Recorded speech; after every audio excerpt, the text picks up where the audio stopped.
There we go. We should be back.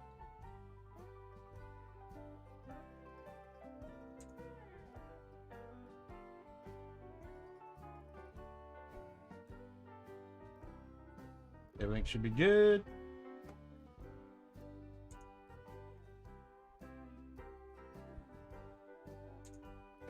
Check the audio. Yep, that's working.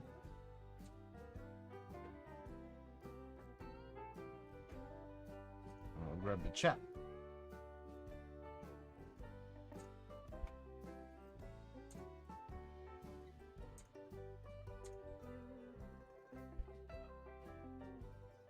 Sweet. Change the chat URL.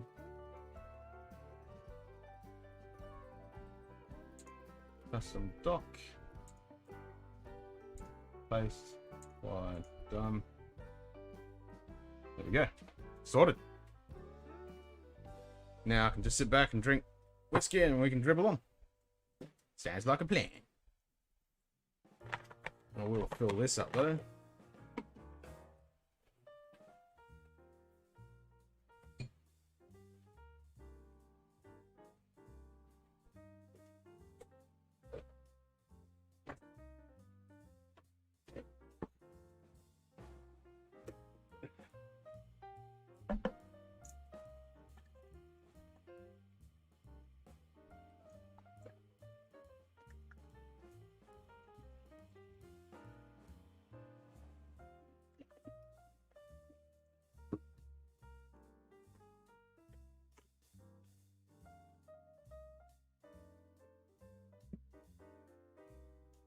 My missus is now Tupperware consultant.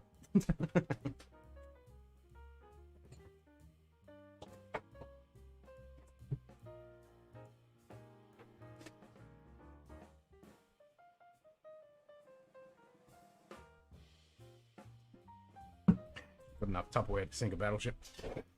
Start her own franchise. She got her first order today, so she's pretty happy. She only started like 2 days ago. Oh, she did her first live stream a couple of nights ago.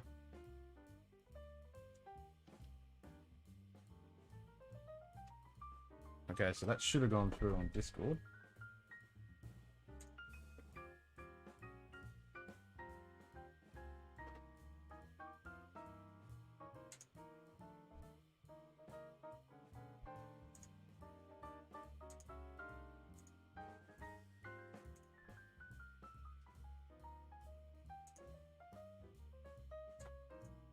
Might copy and paste that just in case. But it's still not coming up that I'm streaming, which is weird.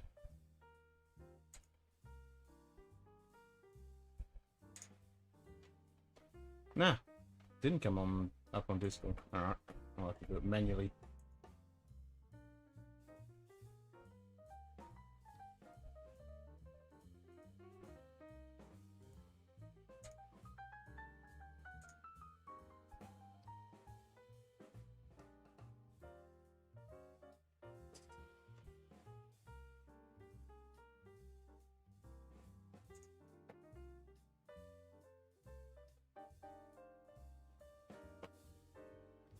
I grabbed the link? No, I didn't. Link.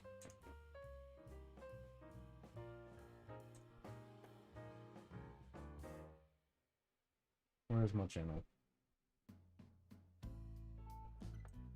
Where's my channel? Stick that in there. Drams and Dribble.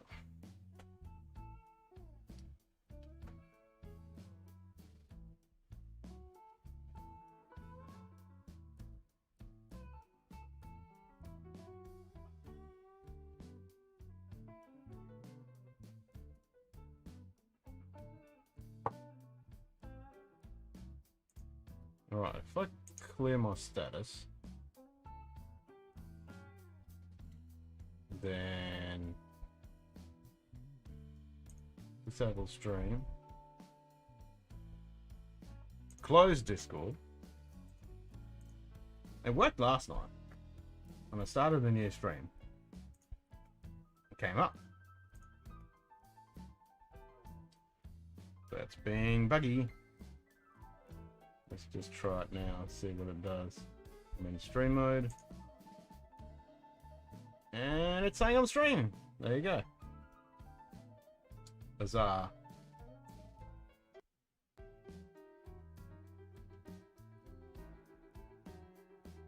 Oh well. What are you gonna do?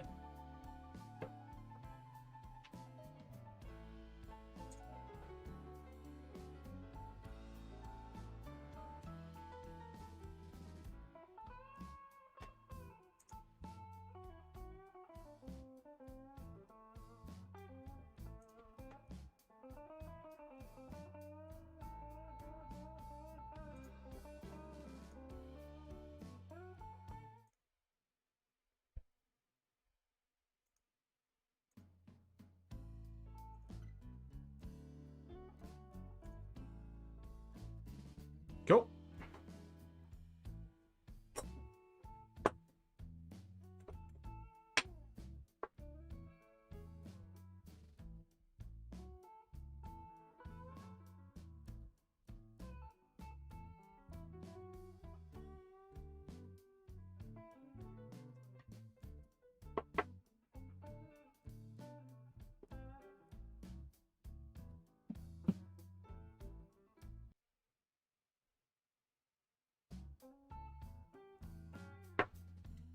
So Simon should see the new stream.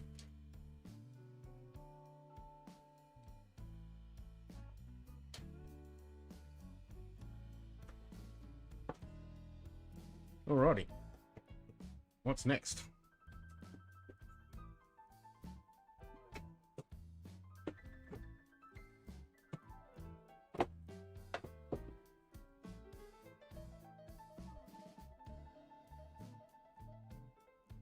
What shall I have? Decisions.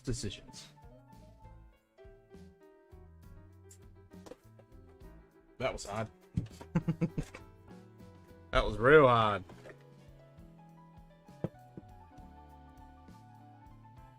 Ah, nice. What time is it there? Nothing wrong with having a sleep in.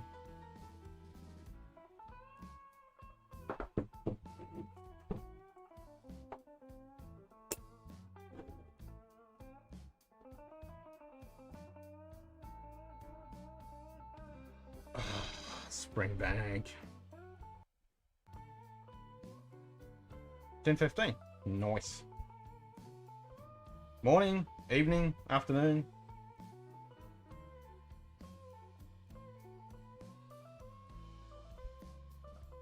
Oh, yes.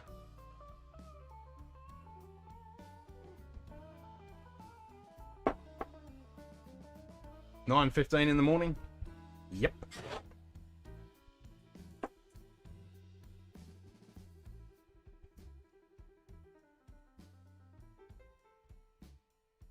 Yeah, it's payback. That's what it is. It's payback when all you guys are streaming. And it's stupid hour in the morning for me and I'm working. But at least it's Saturday morning for you guys.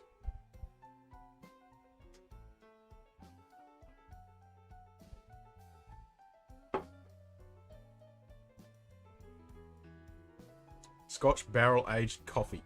Nice. Well, Shane just had... It's his birthday, so yeah, he just had pancakes with barrel aged maple syrup lanterns on his pancakes. And he reckons it was good. You gonna pour it around lunchtime? Nice. Yep, I'll be pouring some drams around lunchtime tomorrow on a Sunday. While I watch Hot Buttery Rolls and then jump on their stream if they open it up.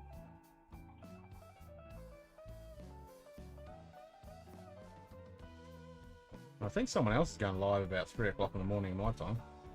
Been about 4 hours. Who was that? Somebody was going live.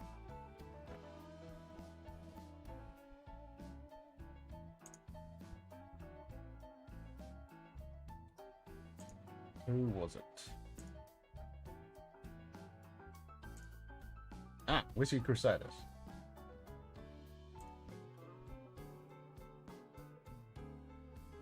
No, maybe not. Video.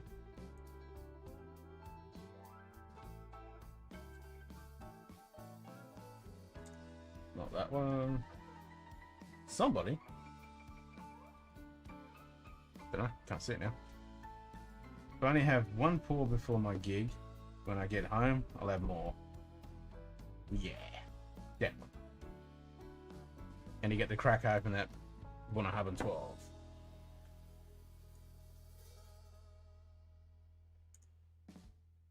Hell yeah.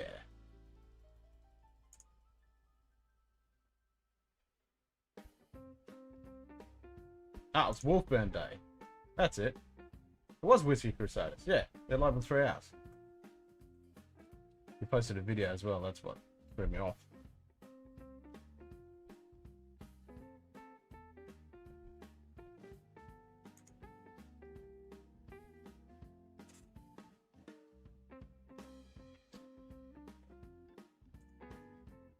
There you go. Stupid Discord decided to take off my tag that I'm streaming again. What the hell? What the hell? Fine. I'll add my own custom tag. There you go. Oh, I didn't save. Damn it! Right. Go to my channel.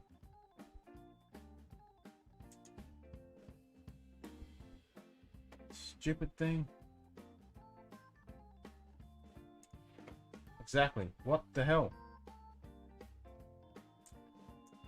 Pop with the little icon. Go back to custom. Custom.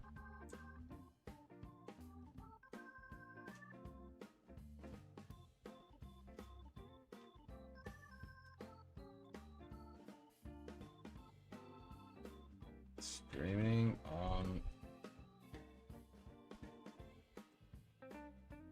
YouTube. Clear. Don't clear. So. There we go. Yes.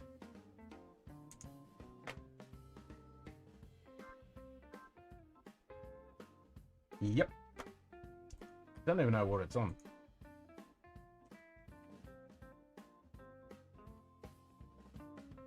Because I don't watch TV. But yes. I love how they just sit in their backyard and drink.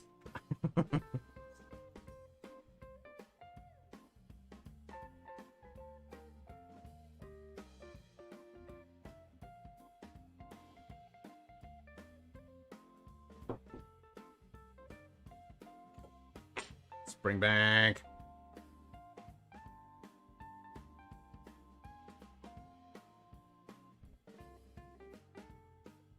I've got his voice in my head now.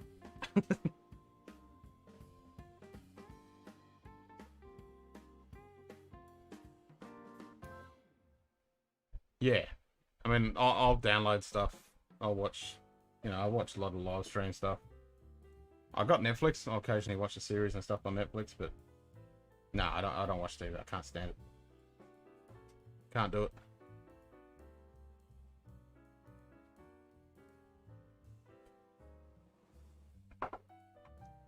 Only person who watches TV in this house is my son. He watches his kid shows. Most of the time he's on his iPad watching kids shows, Netflix, kids channels, typical stuff.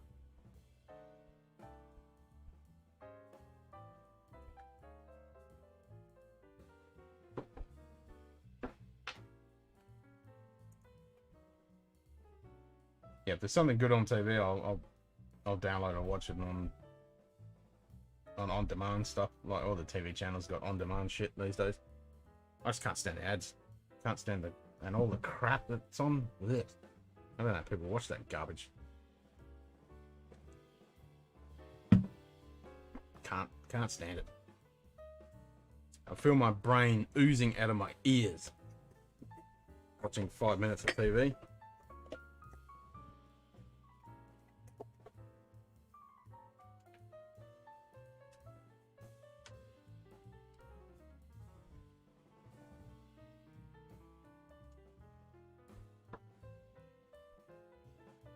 I'm pumped to see what you guys think of the Bunnahabhain.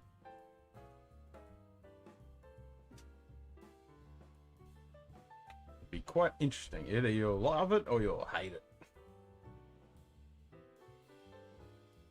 Did you guys watch Whiskey Crusaders with Shelf Turds? When they had all those samples of whiskey? And they liked the peated stuff at the end? They got pretty cut on that. That was a good show.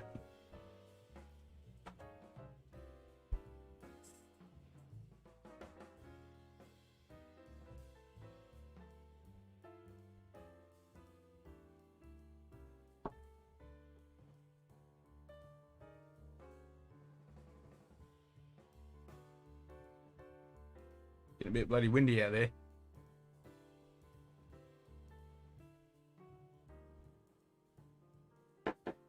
This Lego's bugging me. I want to do more.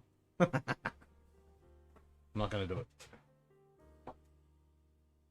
Let's stretch it out.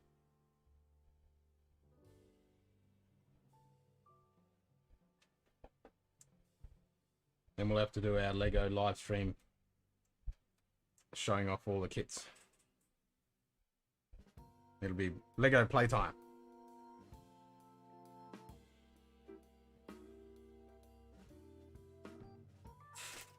And this is all I got left.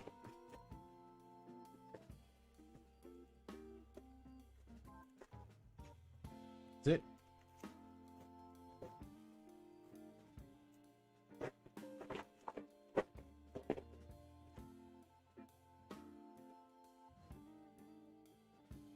$4,000 pieces, that's all that's left.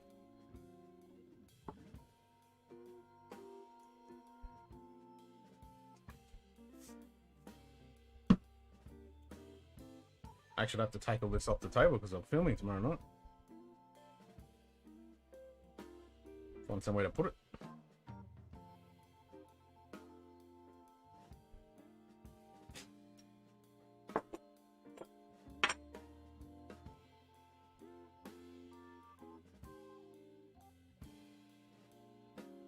Oh, here comes the rain. It's not mucking around either.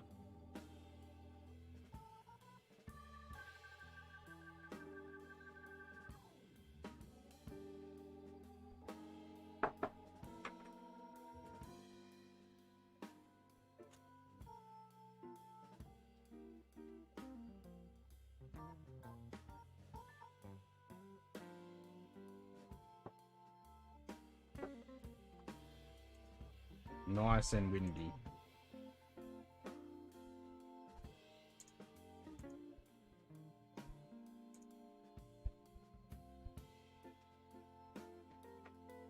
It's dropped down to 20 degrees, 91% humidity, 40-kilometer winds. Gusting at 50. And it hasn't even kicked in yet. It's going to be a rough one.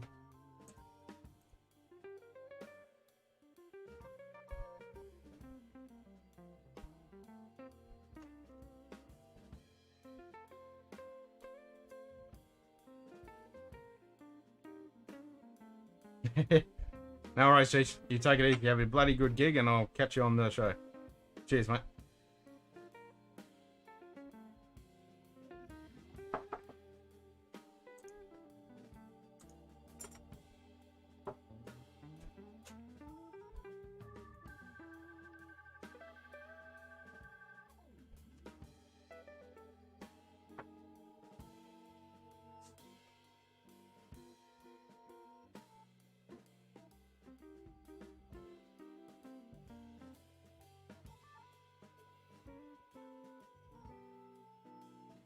Does anybody else on? And he says there's one. That's probably me. But you can never know with bloody YouTube. Buggy as.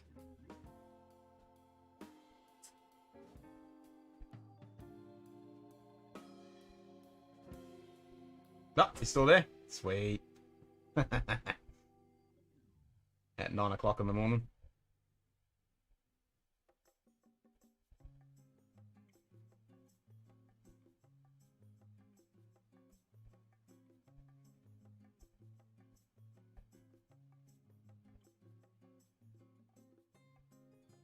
Yeah, I might stay up for the stream in 3 hours. Maybe. Gonna.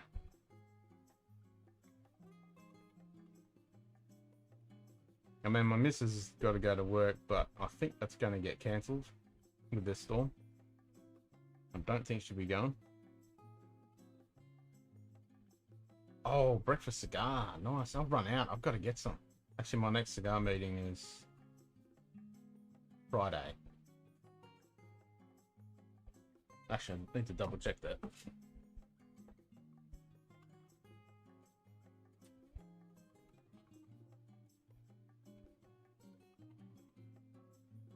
Yep.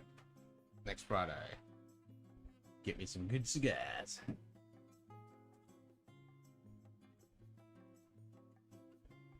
Vigilant? Yep, I've had them. They're nice.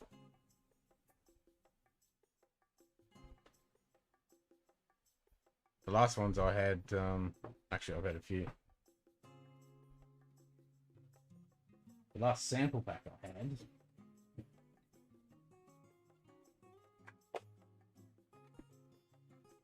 These ones, they were quite tasty.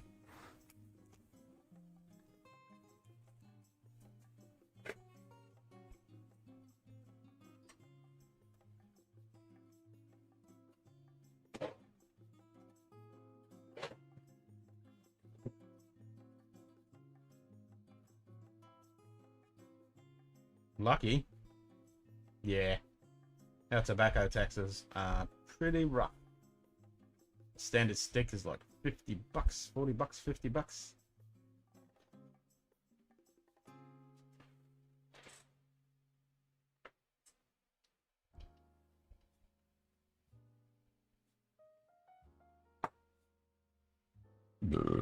I wouldn't want to be outside now smoking a cigar though. That'd be a bit rough.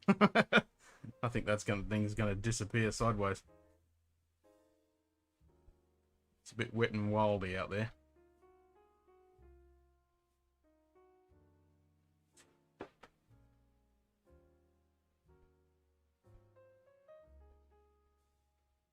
No.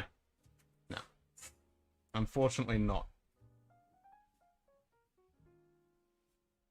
But we have a private club, and one of the guys in the club sells cigars. So he's got an online store, so he sells cigars. So he imports in some really good stuff. So he's our dealer. And he does us good prices, so yeah. It's a win-win. So he lets us know what good stuff he's bringing in, and then we can buy them, and he brings a whole pile of really good cigars to our meetings, so we get to sample stuff.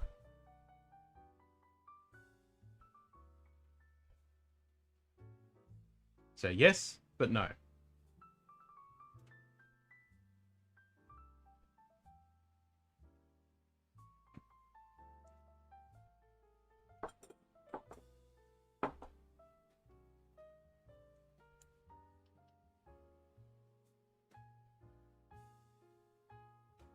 Yeah, totally.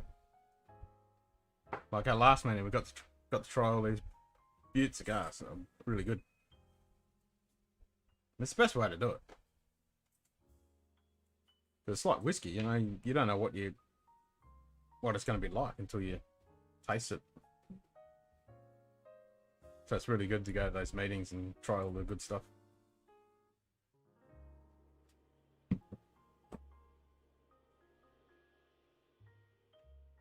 Yep, so we drink good stuff, we have a good meal, and smoke some good cigars. That's the way to do it.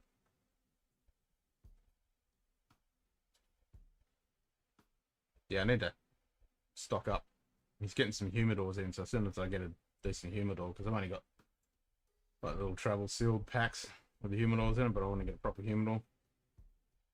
So then I can keep a nice little collection.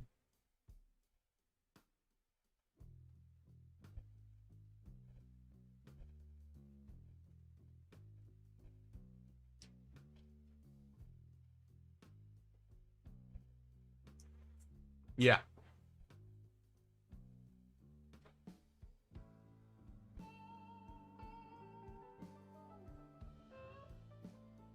But you're lucky because you might be able to find a cigar bar. There's not that many around here. But there's none here in this town, but your mate's thinking of eventually he's gonna make one. Which would be so good.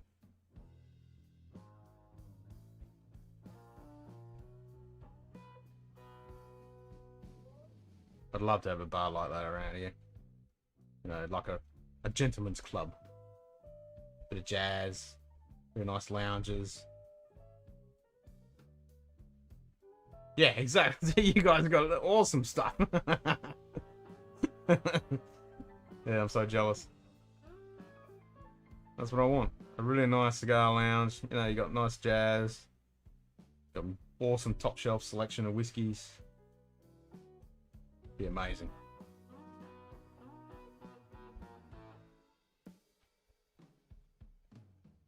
Nice.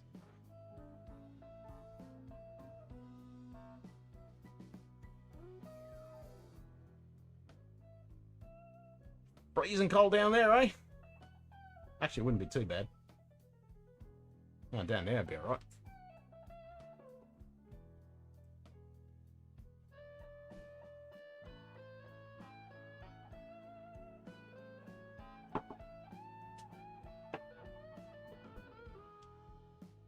It's been good. We've got this rough weather and it's getting rid of all that stinking hot heat. 105s have been very miserable. Oh, you're Brent. Awesome. Cheers, Brent. Yep, I hear you got to deal with kids. Yeah, that's what I got to do in the morning. Cheers, mate. Take it easy.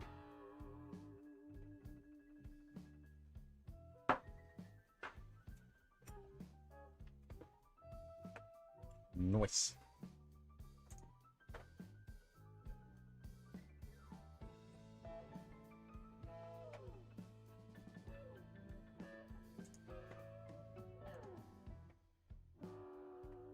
Bloody time zones, eh? A real pain in the ass.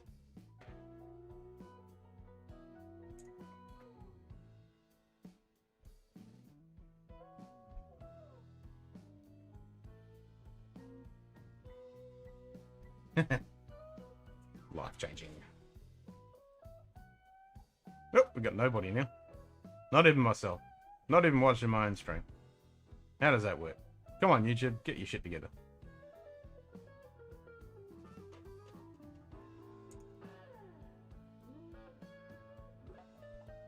Minus 36 degrees Celsius. Holy shit. Yeah, that's a bit rough. Yikes.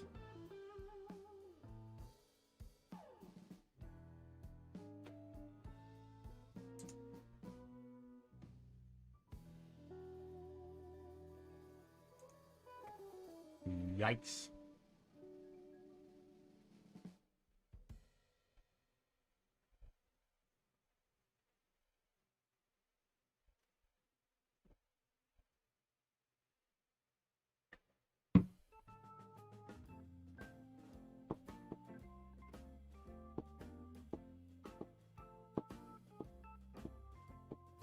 Well then.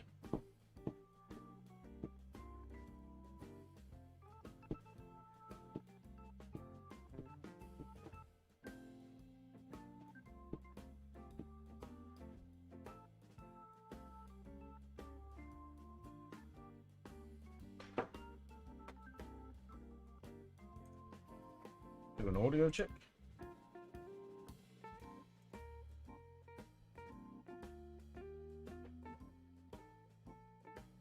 Test.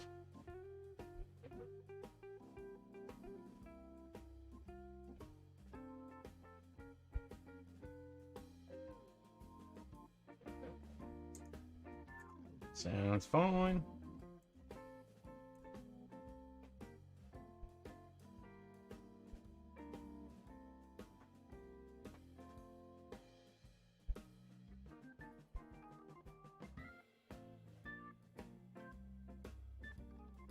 Oh, so now Discord comes up with I'm streaming on YouTube. Stupid thing.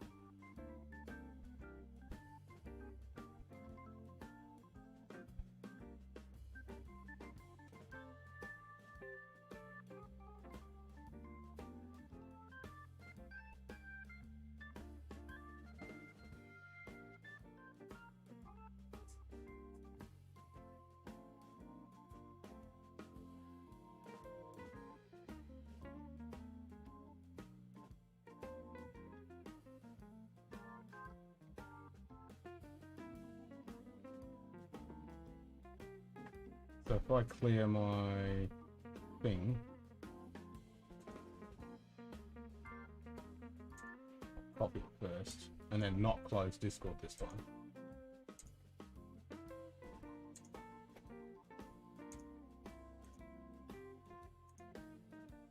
What does it say if I clear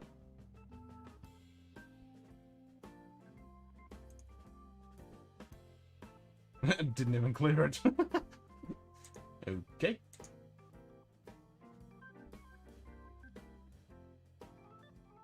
Nah, just going back to nothing, man. Yeah, I think it's broken.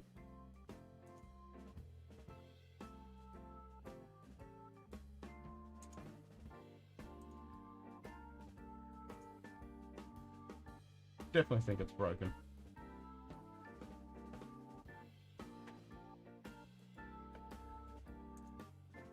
Alright, if I go to streaming mode, turn it off, turn it on. What does that do? Absolutely nothing.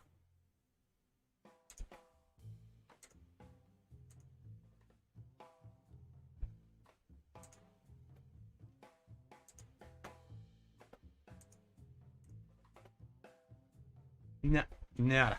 Didn't do anything. So I don't know, what's the disconnection between Discord or YouTube or what? I know it works with games, but it's real buggy with Discord. I mean YouTube. No, stick back my tag. Oh, really? No, it's gone. How annoying.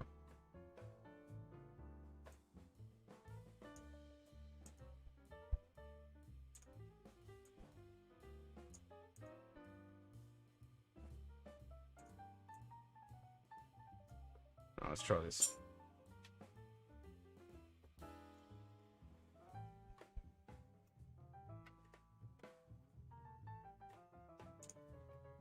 See if I can paste that in now. I've copied it. Streaming on YouTube, Tumblr, Glass. See if that works. Don't clear. Save. No.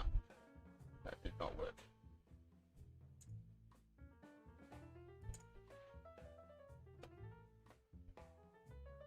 Looks like somebody's popped in and disappeared. Didn't even say hi.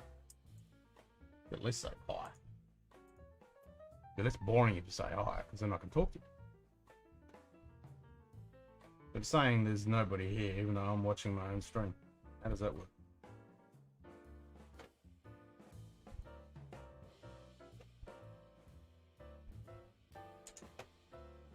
So I'm going to have to go back to my own channel or server.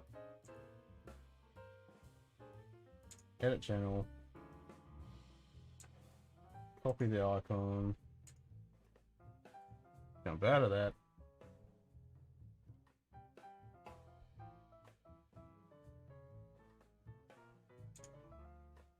Set custom status. Don't clear. Streaming.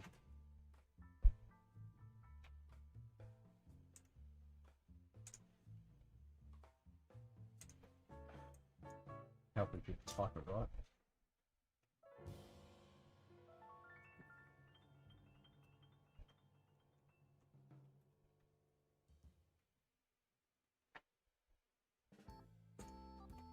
There we go.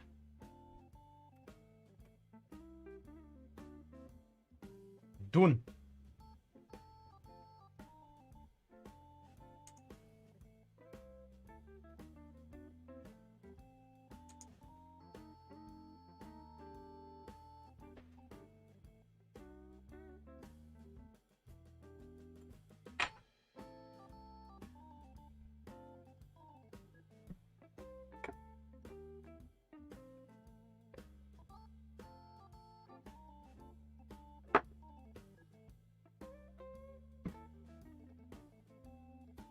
Alright, what do I want?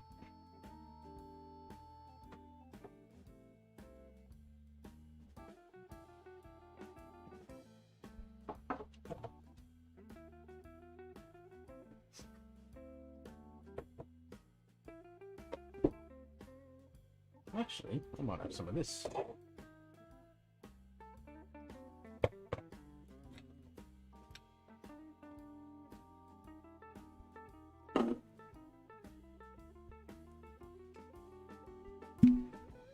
Good pop.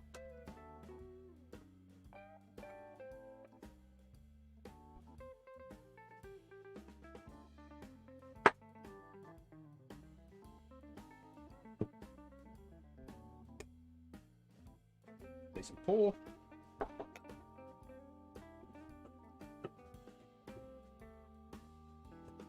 So now the purple tag comes back. Stupid thing.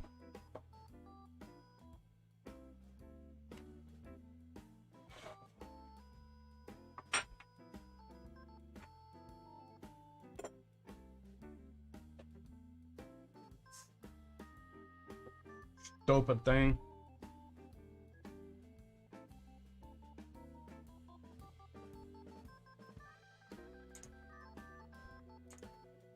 Alright, stick it on one line.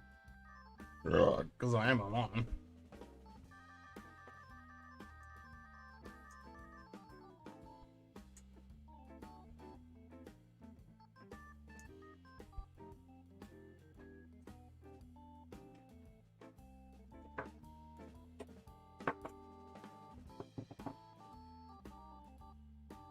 Bring this a bit closer.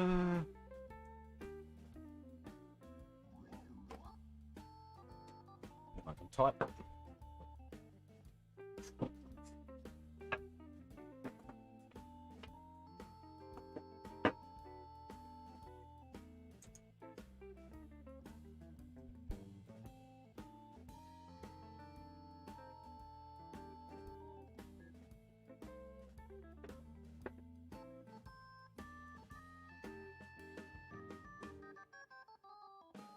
Oops.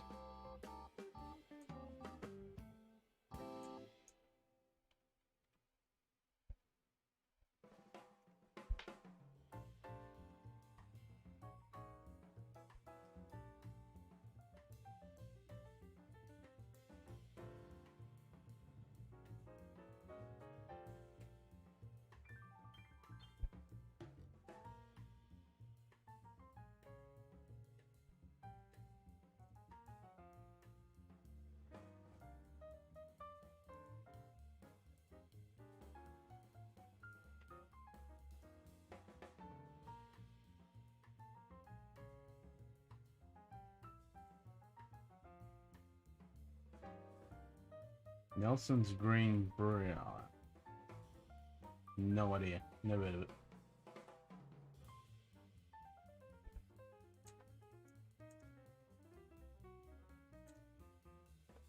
Never heard of it. Nelson's Green Brewery Distillery. Tennessee whiskey.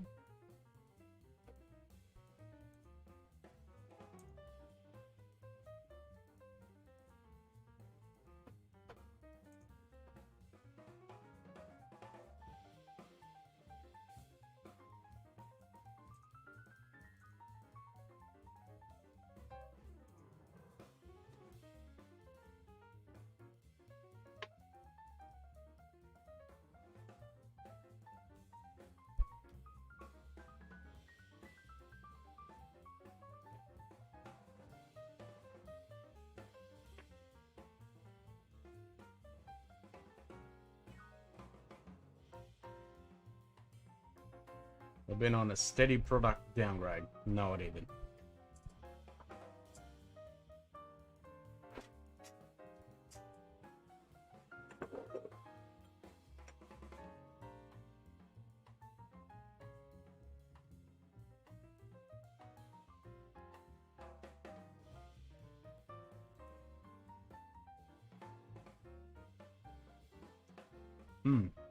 Not bad. Not bad at all. It's definitely a lot lighter than the Springbank.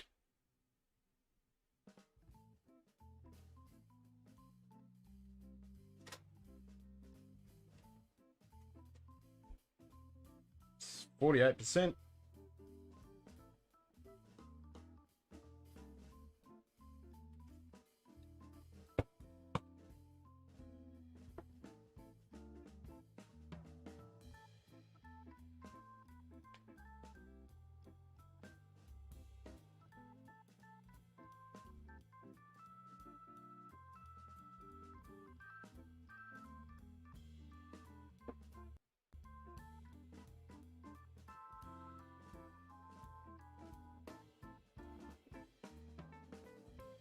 Very quiet, isn't it? Is anyone even watching? Oh, says one viewer. That's probably me. Not that you can tell, because Google keeps mucking up. At least they fixed the preview window now. It's not stuck in the one corner. God, that was so annoying the other night.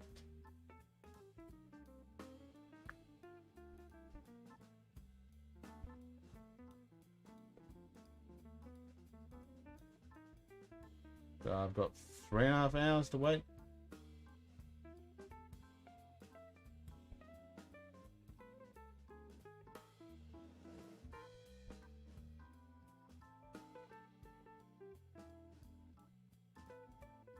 G'day, Edward. How you doing, mate?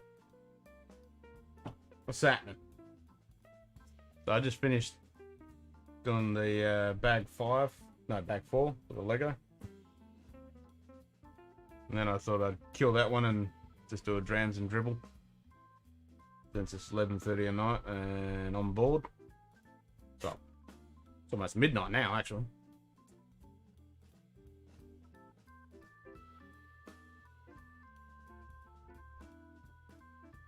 I'm having some Loch Lomond Inchmoan.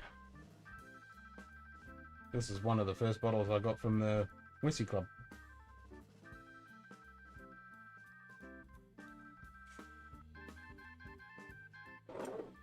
I do like what Loch Lomond has been doing.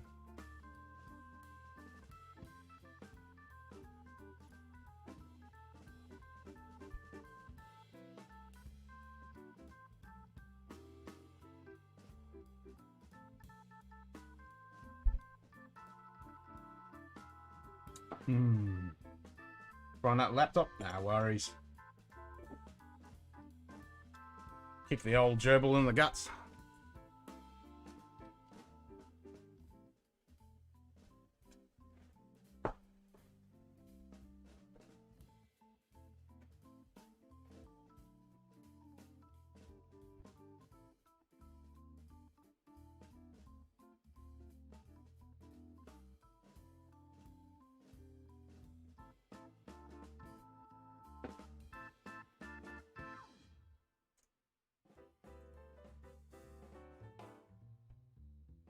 Yeah, how you going, mate?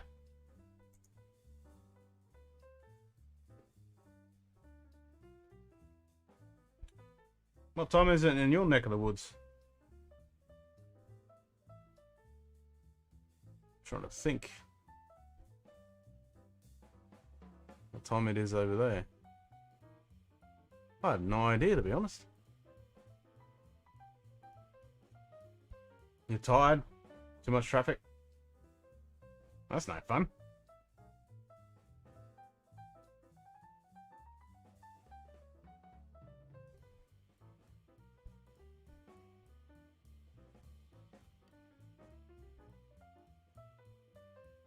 I gotta go back and watch your stream. The live you did. I watched a bit of it, but I was working, so I couldn't watch all of it. Need to go back and watch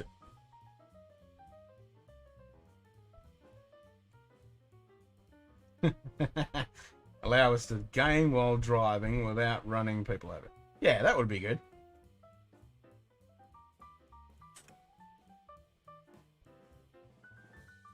I mean, those Tesla cars, they're coming along.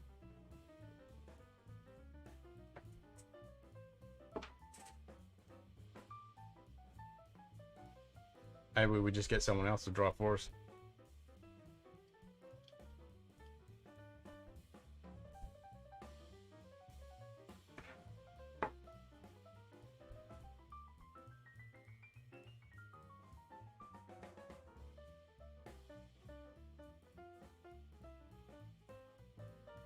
Yeah, that can work.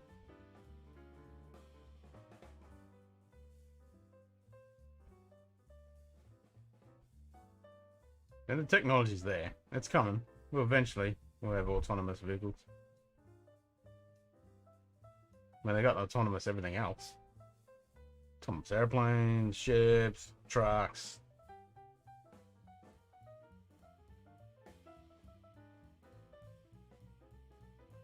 Yeah. Just hope I'm around to see it.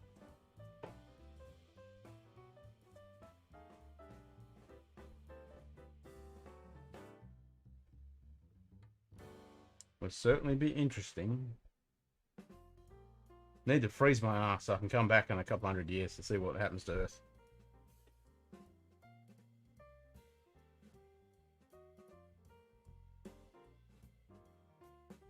See if we've actually destroyed everything.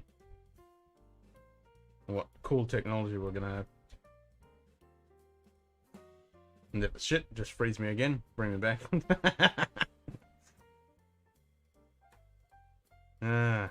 Time machine. It'd be so cool.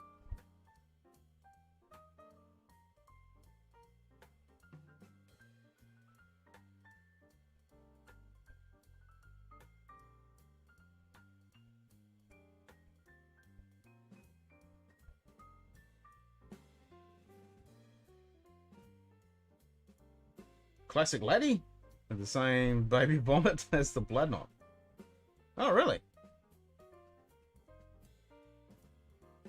So you had the blood knock 10 the other night when we were doing the baby vomit thing, weren't we? So I just picked up blood knock 10.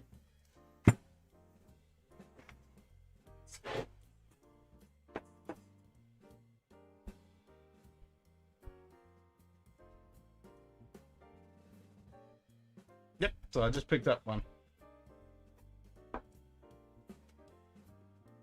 Yeah, and I was picking. Yeah, that's right, because I was picking up the vomit on the 11. And I haven't cracked this one yet. I've got to take a bottle shot of it. Because we're filming tomorrow night. Yeah, I'll definitely enjoy it. And I love everything Blood Knock's doing. Minus that baby vomit. Kind of funky spew milk thing. But yeah, I don't remember having it out of Classic Laddie. Might have to revisit that. I've got the Classic Laddie sample set.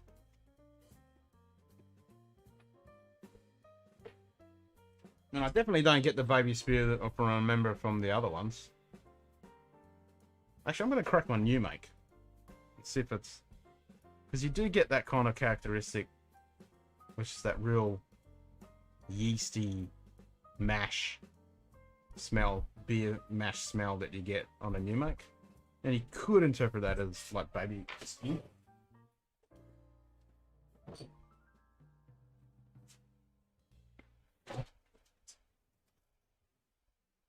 It's not pronounced, but it's there. Yep.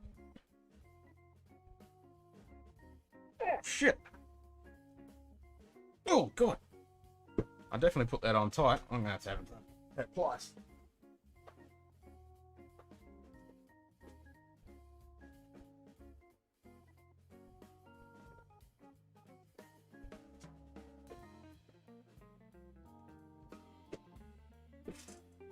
I really made sure this didn't come off.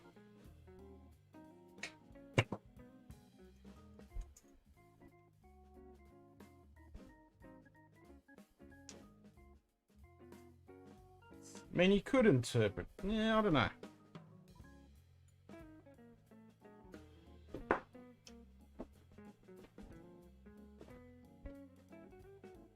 So this is blood not new, mate.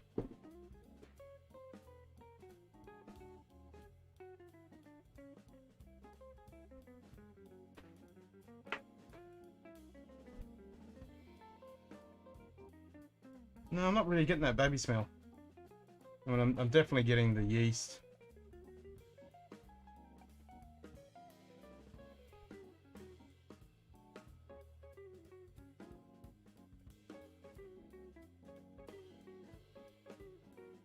Naturalist? Which one's that one?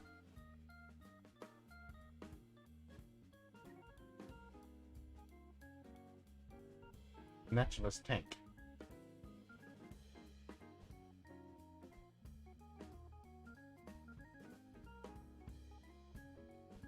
I don't know what that is. Oh! No, these are 16 mil.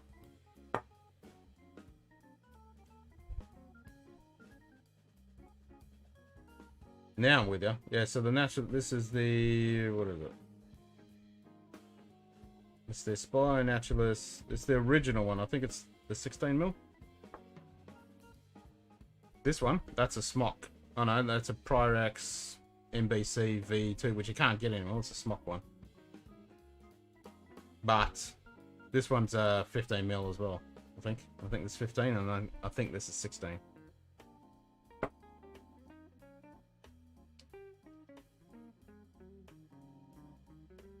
Around the 15, 16 mil.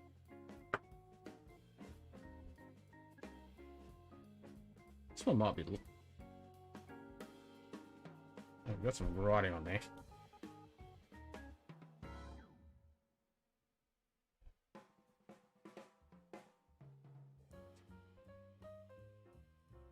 Jeez, that's a bit hard to bloody see.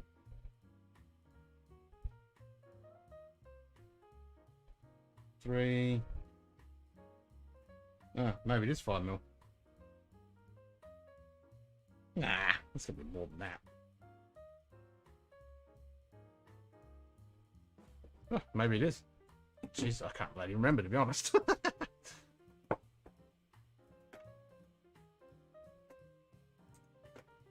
Let's have a look.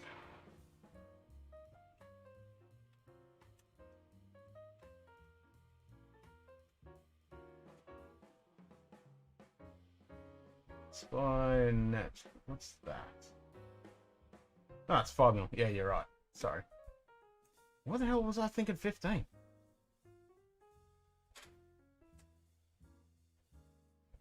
If I remember correctly, this is a 6.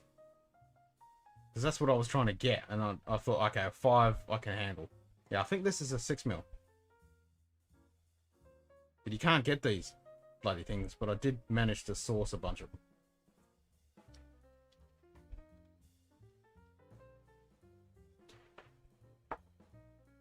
The GT, is that the small one?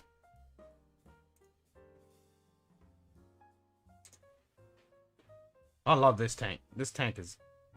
And I think they've discontinued this one now. It really sucks because I tried to get a couple of spares. I love this tank. This is my daily vapor. This one's just my backup.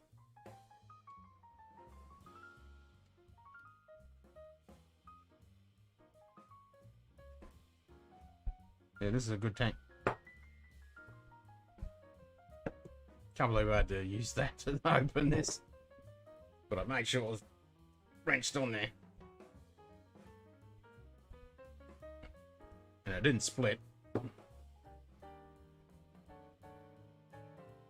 Yeah, I don't get the baby spew on the new, mate.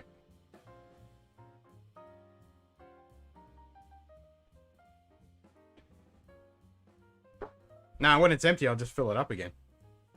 Because yeah, these are refillable. So I just fill it up. But if I drop this and break it, I've dropped this tank and this battery once. But I do have a replacement clear piece that came with the pack.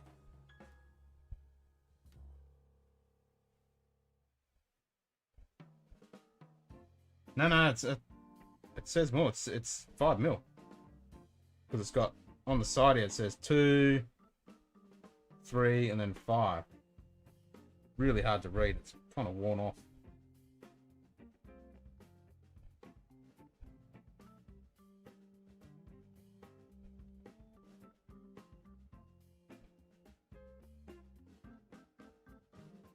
Yeah, it's really hard to read, but I think it says 2, 3, 4, 5. So you can still get them? Okay. I'll have to look around again. But the last time I looked, everything was sold out. Couldn't get it.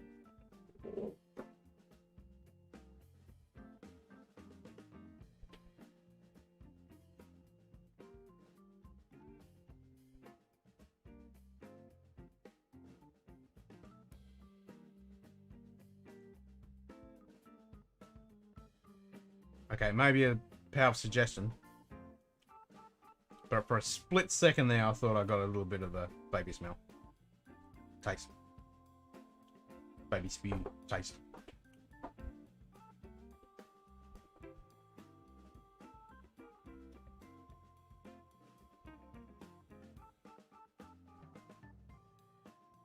Nautilus original, yeah.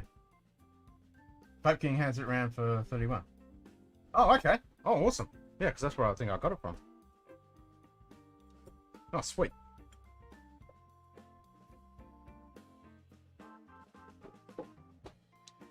It's different, yeah? I mean, if you've never vaped before, it's different, but I'm completely hooked.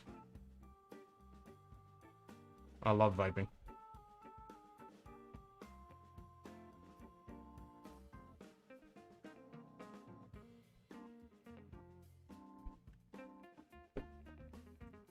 Vape is good. Alright, let's add some water to this new mate.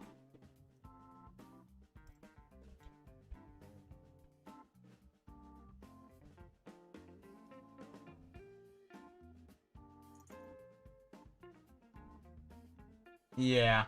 Yeah.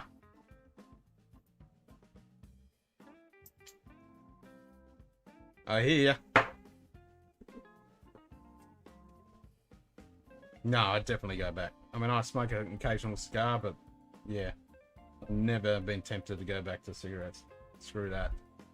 Screw that. Just for the price alone these days. Oh my god.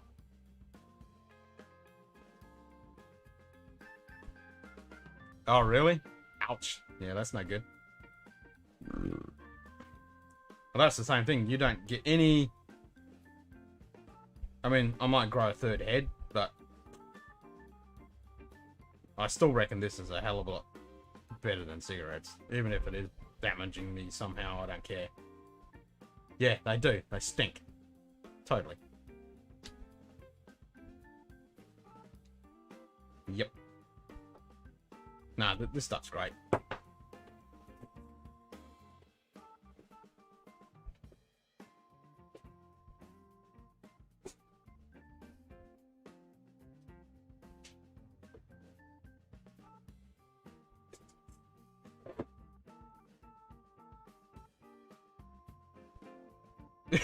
Yeah.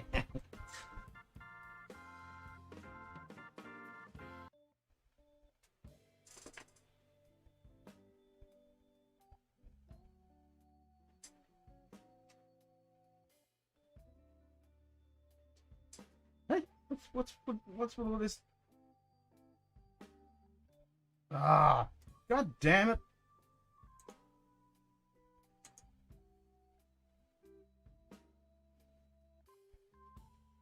Why is lung damage due to number? Yeah, why are you getting stupid? Nightbot, settle down. I know, right? I don't understand why Nightbot is doing that. There is no symbols. Settle down, Nightbot, or I'll slap you.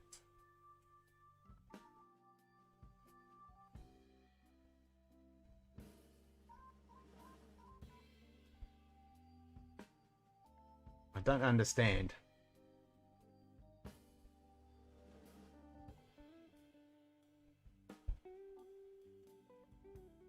Bloody technology.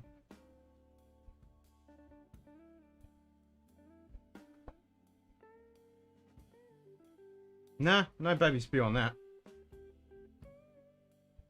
Maybe the dots? Nah, shouldn't be. That's a normal character. And I've cranked up the thing. You can put a whole pile of bloody symbols and emoticons or whatever, and it shouldn't kick your ass. I cranked it all up, the settings wise. I think it's just being a...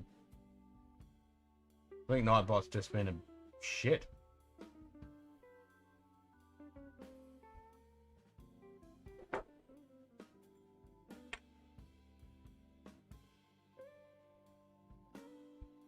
Really?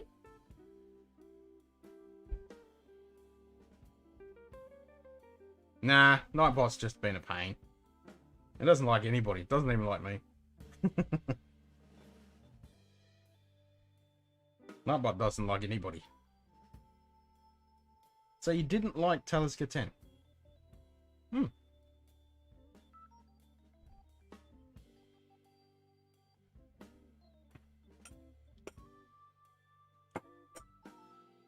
I like Talisker 10.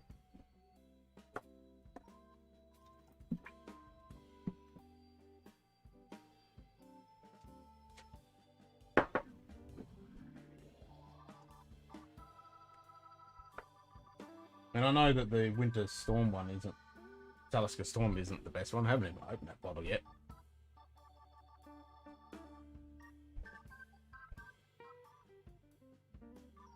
This is 63% and they've dropped it back. I think it's like 70 something. This new mate. And you can buy a whole bottle. They completely sell out all the time, but yeah. It's so cool that you can buy a new mate from a distillery. How cool is that? Too medicinal and lacks complexity. Huh. See, I don't get that. I don't get the medicinal stuff on Talisker.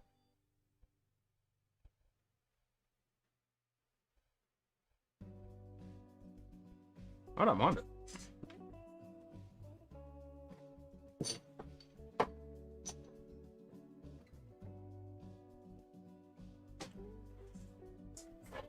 I was surprised that my missus actually likes it. And she doesn't like peaty stuff at all. It shocked me.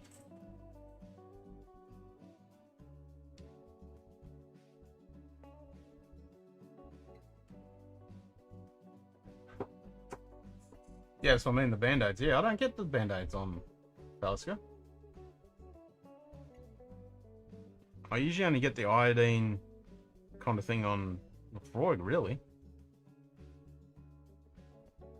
And a tiny bit on Ardbeg. Like on the 10. Not really, though. No, it's more just Lefroy. I get the iodine thing.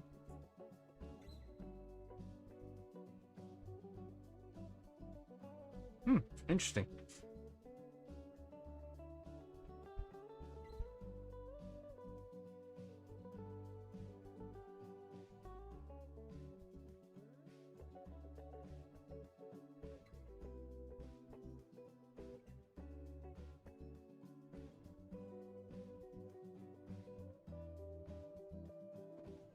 I want to sniff some Talisker 10 now. I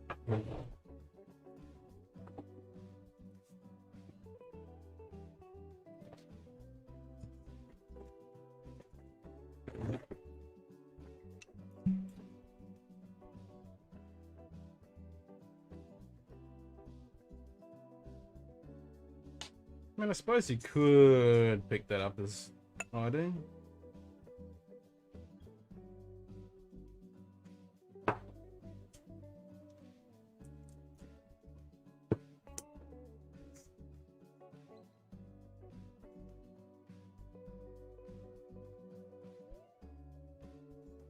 To me, it's more like C.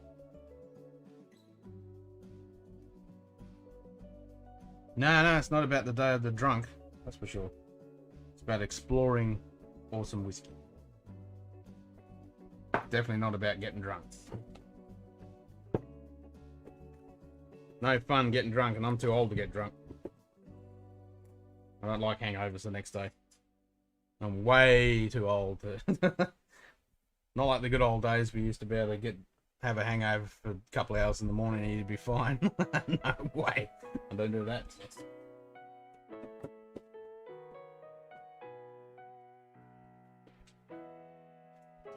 store drink. I don't like those days, but the recovery is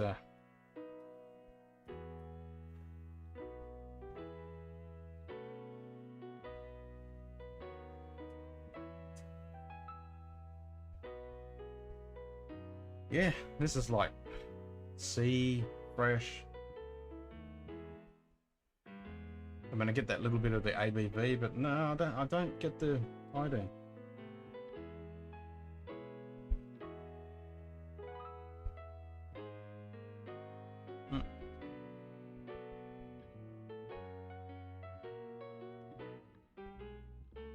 Was it a neck pour? Was it a sample? Was it a... Because mine's halfway down the bottle. No, this is nice. I don't get any of that. Definitely not Freud though. No, this is nice.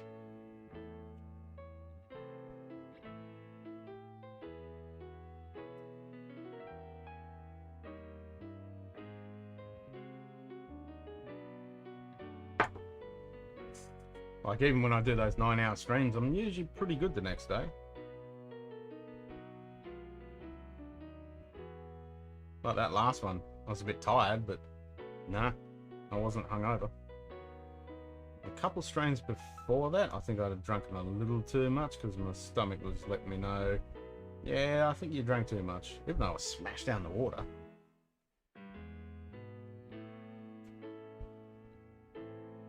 Yeah, getting drunk is a side effect of drinking whiskey. That's exactly right. It's not about getting drunk, that's for sure. The last thing you want to do is get drunk on this stuff. It's too bloody expensive.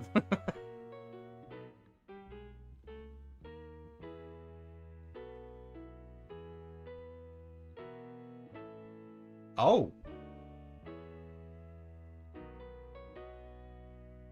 Really that bad? Oh shit. Yeah, that doesn't sound right, eh?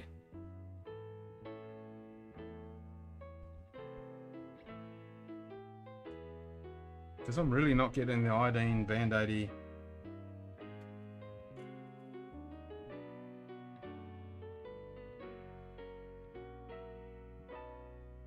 Yeah, I don't do caffeine.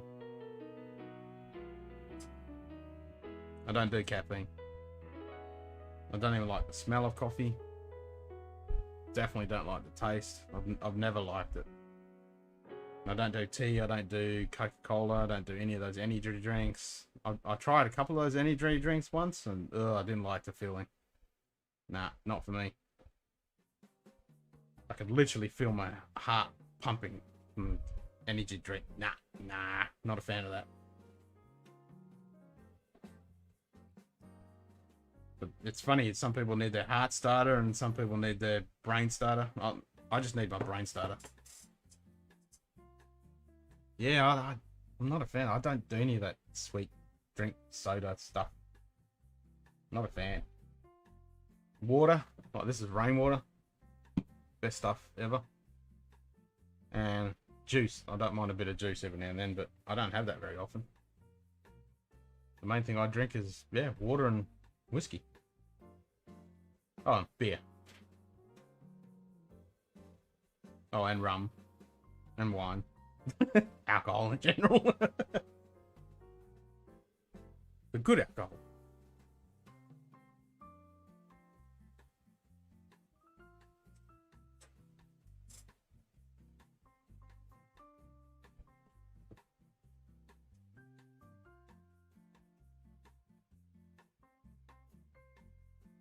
Really? I don't reckon the Glen Scotch 15 is priced that bad. I like it.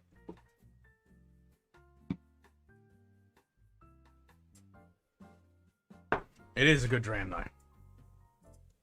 Best dram.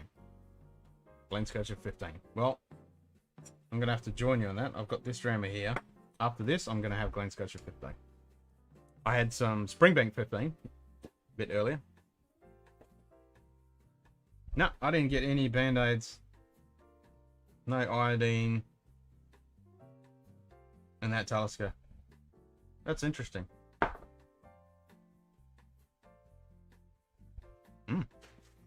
That was just tasty.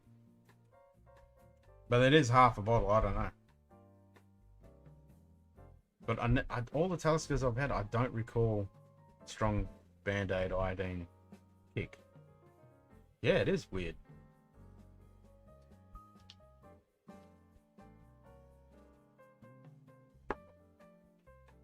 It is weird. I kind of want to do a swap. You know, you have some of mine and I'll try some of yours and see if there's a difference. Be interesting to see. I mean, go back and visit it. Try it again at another time. See if you get the same response.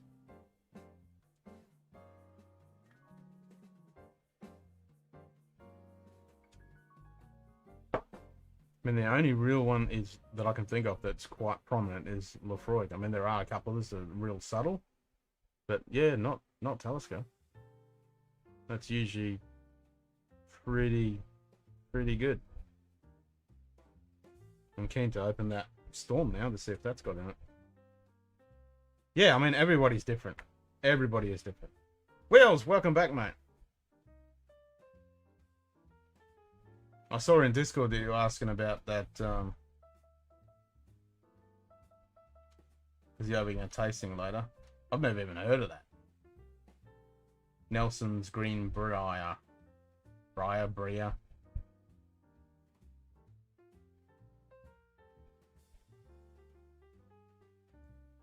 But I suppose you'll find out when you go to the tasting.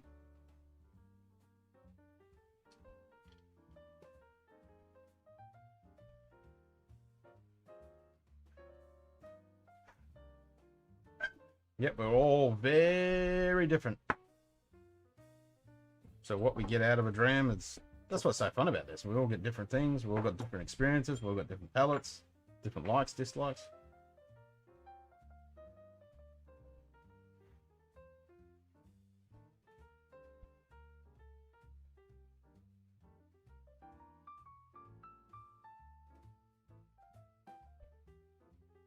I want to play Loch Lomond now. Bonnie Banks of Loch Lomond.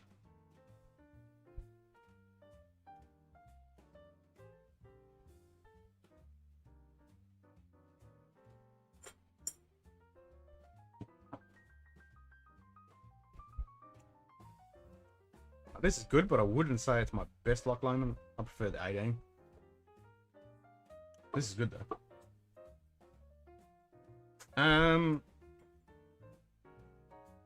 SM Whiskey in Australia. I think that's where I got them from.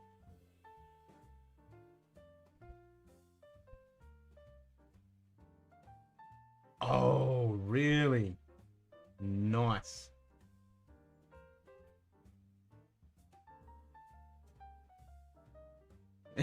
Exactly. Exactly. That's the thing. That's like when I'm watching everybody's streams, it's some stupid hour in the morning for me. Yep. So this is on the other side. G'day, Floyd. How you going, mate?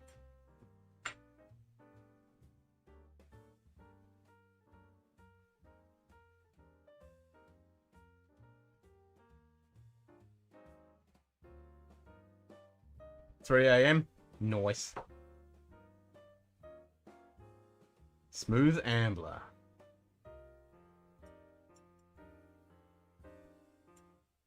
Heard good things about Smooth Ambler. Other than being at work? Oh, bummer. Yeah, that's no fun. On a Saturday. Yeah.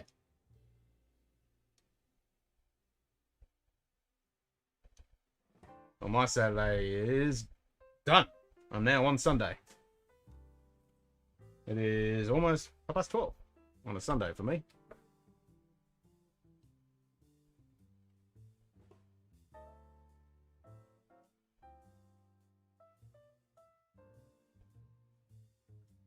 Literally the beginning of the week.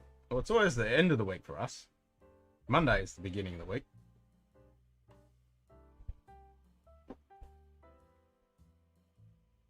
Yeah. Your calendar's a little bit different. Yeah, so from Most Western countries, I'd say it actually changes. Some countries have it on Sunday as the beginning of the week. Most is Monday. Yours is Saturday. Oh, that's interesting. I didn't know that.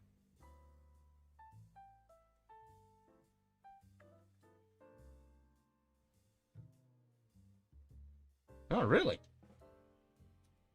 Fraternity brothers. Yeah, I bet you would rather be at home. I'd rather be at home too if I was working. At least I have the advantage. I get to work at home. Work for myself. Has its major advantages and disadvantages, that's for sure.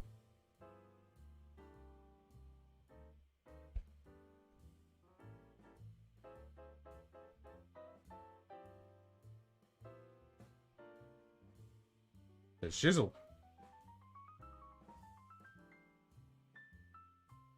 Yeah, no one wants to work on a Saturday. That's not fun. Still, I've certainly done it many a time.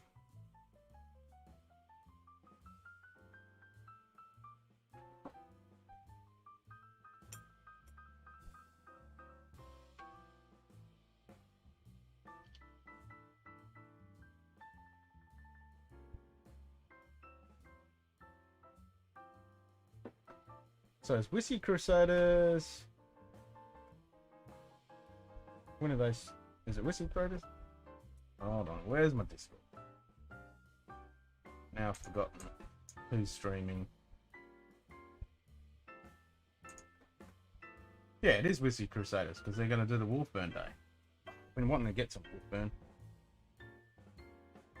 So they're streaming in 2 hours. What? That doesn't make sense. It says streaming in 2 hours, February the 7th, 3 a.m. It's only midnight here. Well, half midnight. So that's not 2 hours. It says 3 a.m. That's 2.5 hours. What's the deal? Technology, once again, letting us down.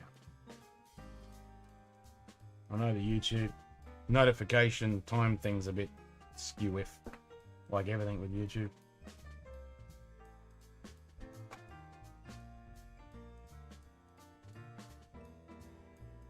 Yeah, I know. Exactly. Yep. That's the problem. Being in all these weird time zones.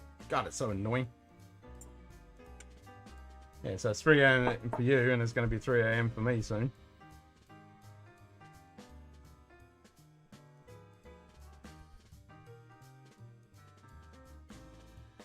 That's why it's such a pain in the ass for me to try and get all the streams. Especially in Europe. God damn it, it's so annoying. Like, Roy's streams are always like 4 o'clock in the morning when he kicks off. That's just the worst time ever. If it was a bit earlier, I could stay up. If it was a little bit later, I could get up early, but 4 o'clock is just the worst time.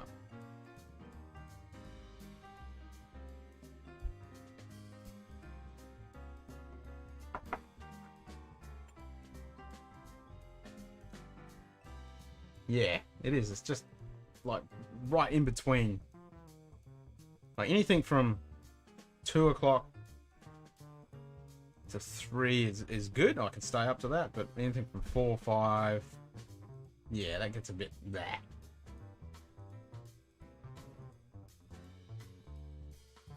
Yeah. Well, it was because he did it at 11 o'clock for him. And for me, it was midnight when I started. Yeah, well, that's what I do. I mean, I'm usually working. And that's usually when I can catch the stream. So it's usually in my daytime, like early in the morning. Like I catch Car Strength, Rock Gut, Scotch for Dummies, all those guys on a Friday. I catch them when I'm working like 9, 10 o'clock in the morning. Yeah, he does at 11 o'clock his time, which is like midnight my time. So that's when it did mine. But I'm nocturnal like a bat anyway, so, you know, it's after midnight now, and this is normal for me.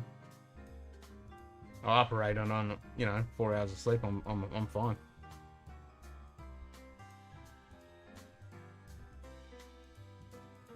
Now that I'm getting a bit older, I usually have to have a little 20-minute power nap in the afternoon if I can squeeze it in.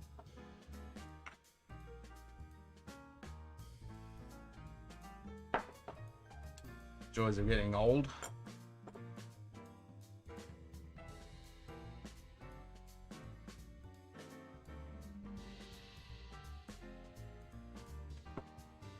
I'm nocturnal. I love the nighttime. It's peaceful. It's quiet. Yeah, I'd like to do that, but I have a bad habit. Like, I try and make myself go to sleep early, but I can't do it. I can't sleep like at 10, 11 o'clock when people go to sleep. I've never been like that. Can't do it. 1, 2, 3 o'clock in the morning is my normal. Unless I'm dog tired.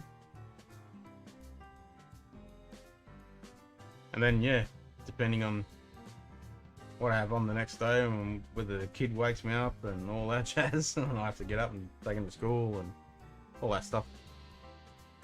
So I don't sleep until, you know, a lot of nocturnal people will sleep until 10, 11 o'clock. I don't do that. I'm up 6, 7, 8, depending on what time, what's going on during the day. If I can sleep until 9, that's good. Never happens though.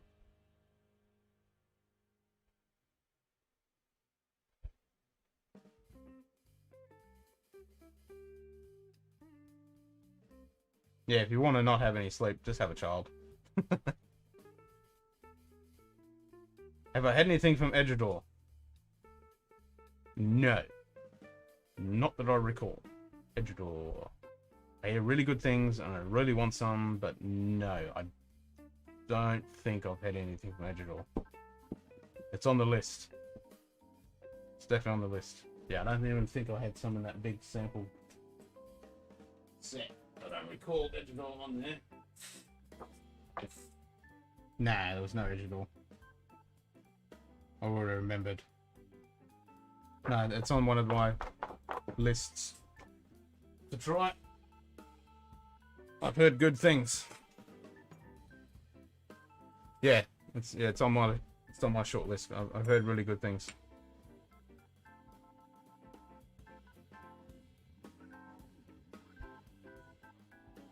It's like Wolfburn has been on my list for a while. Actually, I was in a bottle shop the other day and I saw some Wolfburn. I was like, oh, Wolfburn!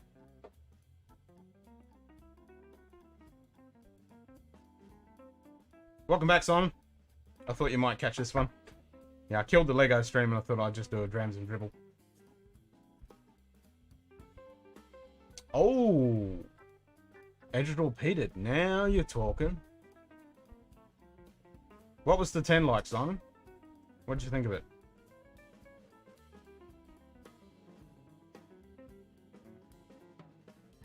I keep hearing people talking about it. It's one that I definitely have to grab.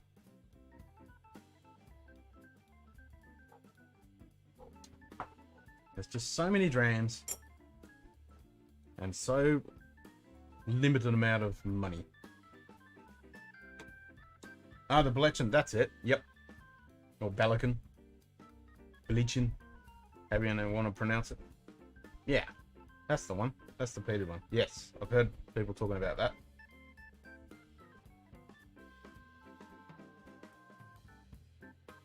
Yep. They're on my list. The ever-growing list of whiskies I have to get. I might buy it today, so I'll tell you tomorrow. Nice! Yeah, I haven't seen it in the shops, so it's one of those ones I have to grab online.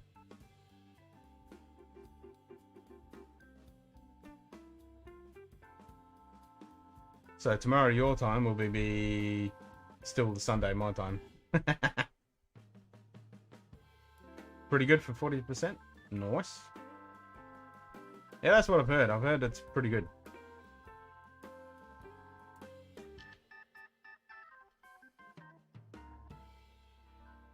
And it's the same with the Wolfburn stuff. I've heard that's bloody good.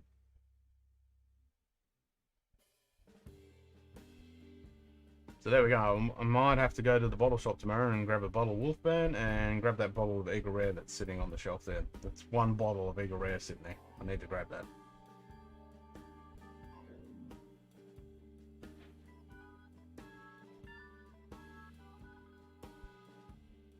Tasting is 2 p.m. East Coast, US.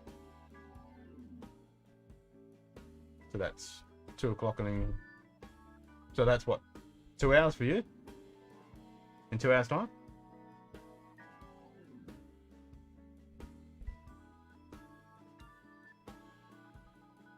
Oh, what's it like? Walkburn, slightly peat. Nice.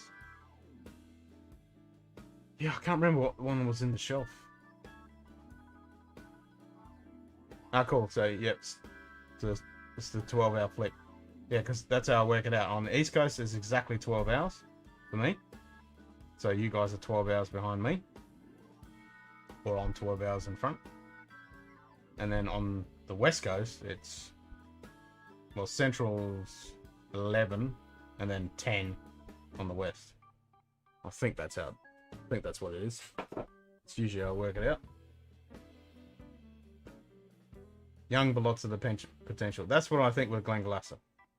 Like the Glenglasser Revival, I thought was a bit too young, but the Evolution was good, and the Torpor, that was the slightly peated one. I enjoyed that.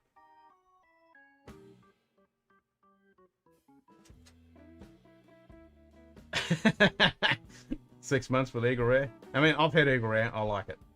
It's good. It's Buffalo Trace, but better. And we don't get hit with the reduction in the ABV like Buffalo Trace. You get shafted here. But it is a lot more expensive. Yeah, exactly.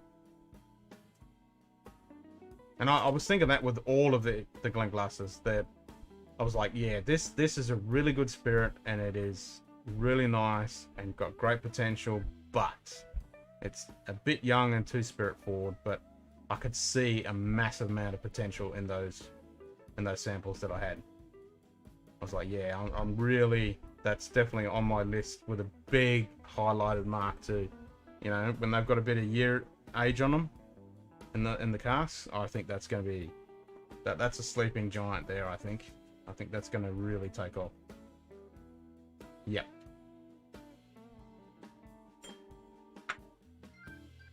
And it was interesting on Roy Aquavite last week. He was saying pretty much the same thing. He really liked it and enjoyed it. And he had the Black Knock 11, I think he had. And he really liked that. I think it was the 11 that he had. Yeah, because he couldn't get the 10.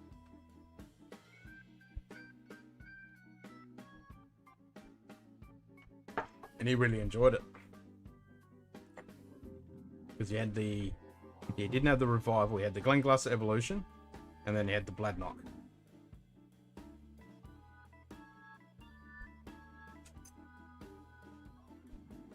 Right, well, since you had... I love the weight in this bottle too. So hefty. So we're going to have Glen Scotia 15. Since you were talking about that earlier.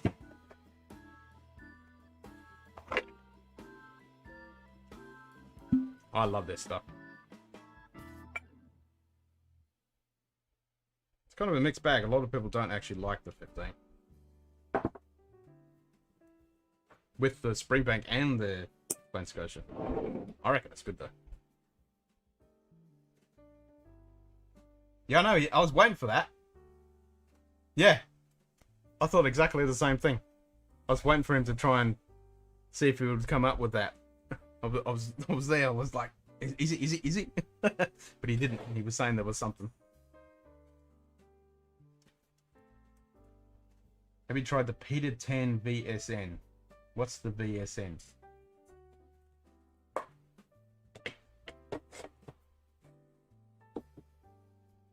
Not sure what that is. But if it's peated, you've got my attention.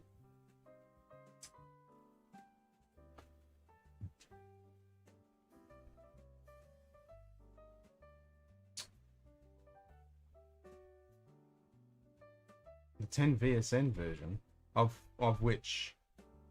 Of Glen Scotia? No.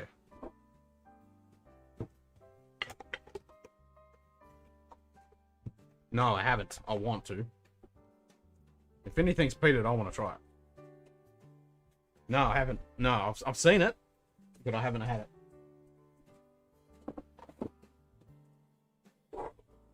But I do have a Caribbean rum cask. Oh, you've got it? Nice. I do have a Caribbean rum cask of Glen Scotia, which is quite nice.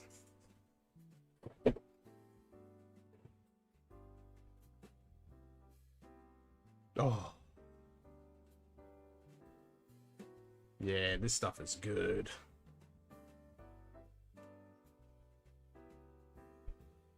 What's it like? How much peat has it got on it?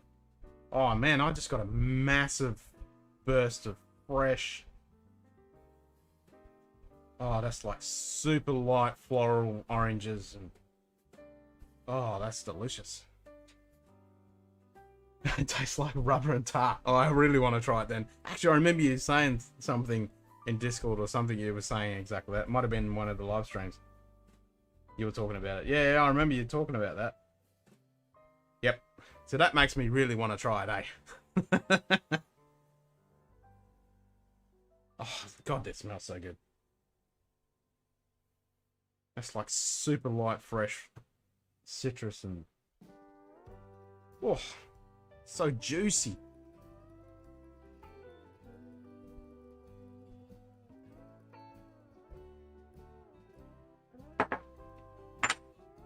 Mmm.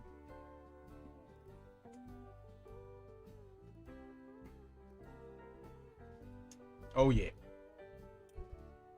No, that is good. That is good.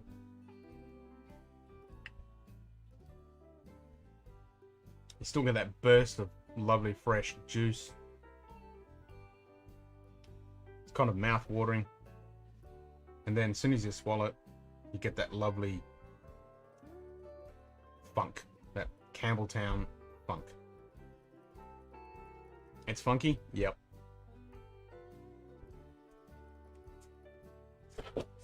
It's Campbelltown. It's got to be funky. I want to try that. I mean, Campbelltown with peat? Oh, yes, please. Bring it on.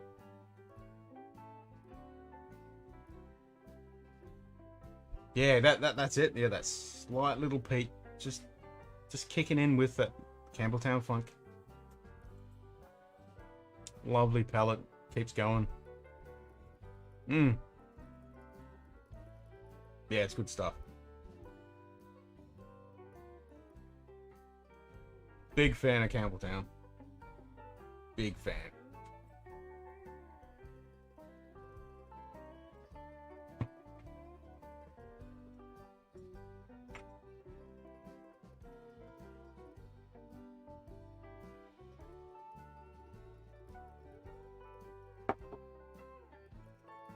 Yeah, I'm not getting that big juicy fruit thing now, but that was a huge big burst of fresh, juicy. Oh, it's like mandarins and oranges and 2018 bottle. I wonder if I can get that. So Glen Scotia 10 peated.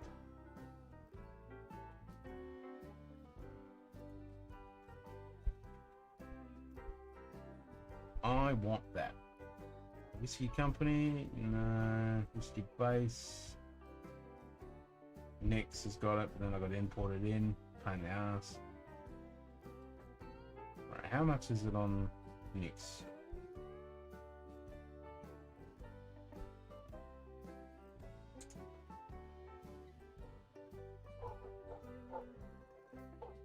Oh, no, this is the Glen Scotia Legends of Scotia Campbelltown Picture House 100th Anniversary Limited Edition 10-year-old single malt. $135. Sold out. Boom. Oh, the Morven, slightly peated. Ooh. I want that.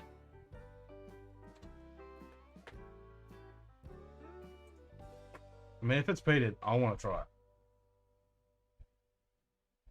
I mean, I don't have a bias over, you know, port, peat, Campbelltown funk, but if it is peated, I want to try it. Because I really enjoy peat. But I really enjoy sherry, I really enjoy American oak, I enjoy it all. It's crazy. I like them all.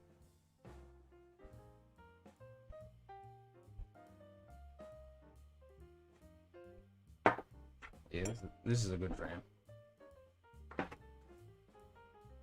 I need to go look tomorrow and see what that Wolfburn is. I think it's just a standard releasing of the Wolfburn. I don't think it's one of the peated ones. Yeah, because I remember looking at it and I showed the miss. I said, "Oh, Wolfburn, Wolfburn!" And if it was peated, I would have grabbed it. From Victon, about $100. Nice. Nice. So you reckon it's alright, but it's a bit young, like the Glenglasses.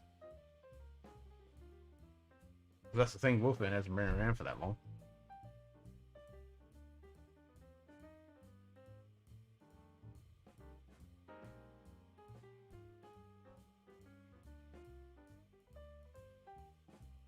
Yeah, exactly. That's the thing, if it's Campbelltown, you're going to get peat and you're going to get the Campbelltown funk. But if you look at where Campbelltown is and you look where Isla is, geographically, they're in the same, like Arran, Campbelltown, Isla, they're all in the same kind of area. So you're going to get a lot of crossover with characteristics if they're using the same kind of barley and peat, even though predominantly they all get their stuff imported in these days.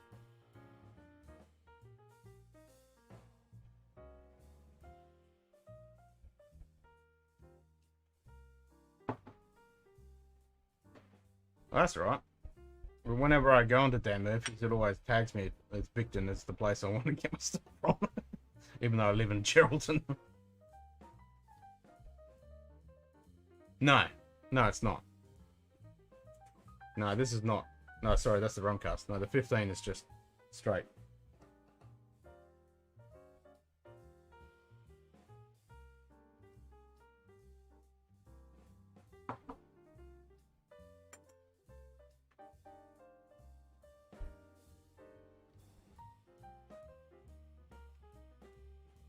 But it's got a tiny bit.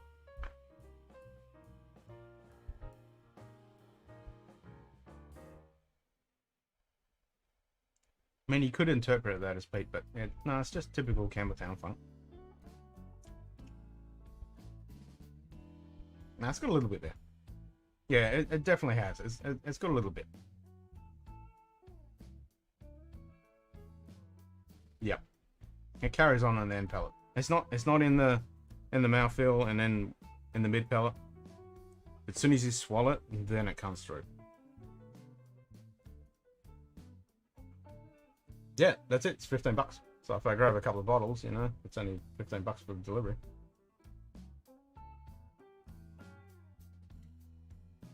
More whiskies on the list.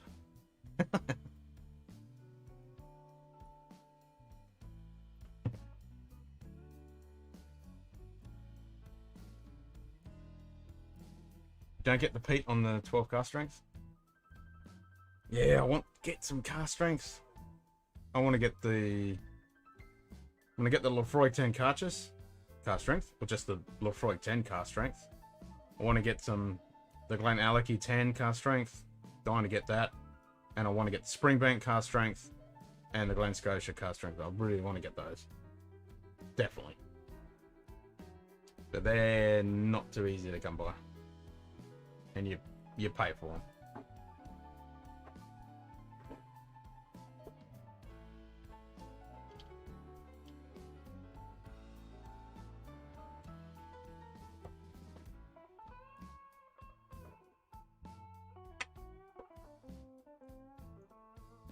So a smidge of water.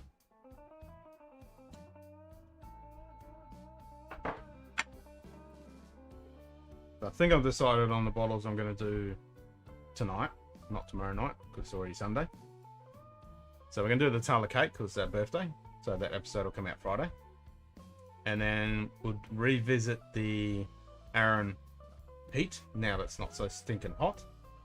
So that'll be a good one to compare. And then on Monday night, when I'm doing it with the missus, I'm thinking I'm probably going to crank open that Bustles Reserve. Yeah. And then maybe another I'm not sure what bottle. Got a few.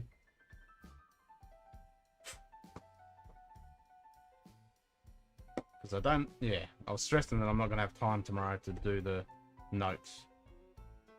But if I do the Aaron, don't have to do that because I've already done that one. And Glenmorangie, I've already done a bit of history on that. Even though I should revisit the history on that because those guys have got an amazing history. Oh, and that's right, I'm getting my... That'll be in the mail soon. I'm getting the Glenmorangie Malaga cask. And I ordered a bottle of Ben Riach 21-year-old. Nice. So that'll be coming. Who was it that I was... Was it you, Edward, that I was talking to about the Ben Riach 21? How we were talking about the price and stuff? Or was it you, Simon? I can't remember.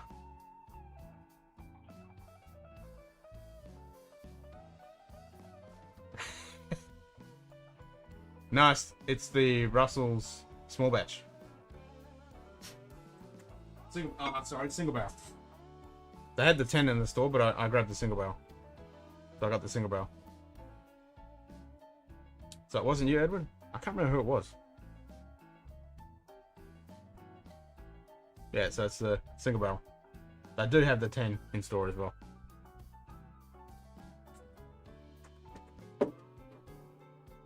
I can't remember who it was. Yeah, that's what I've heard. The 10 is nice, and a lot of people love the single barrel as well. So I thought, oh, it's only a few bucks more. I'll grab the single barrel.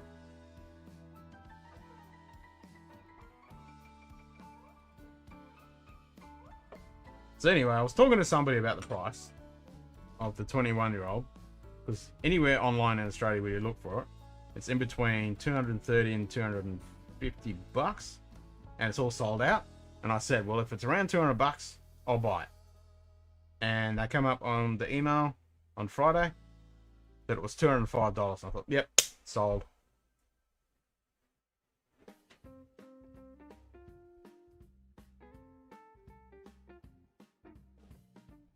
Yeah, that's what I've read. That's exactly what I've seen. Some people swear by the 10, some people swear by the single barrel.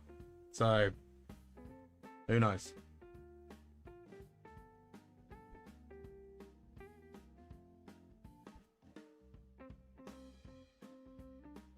In any way, it's both good liquid.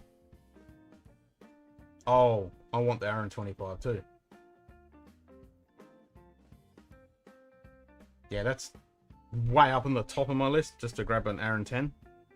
And then the 18. I've been eyeballing the 18, but yeah, the 25 is, yeah, it's a bit expensive.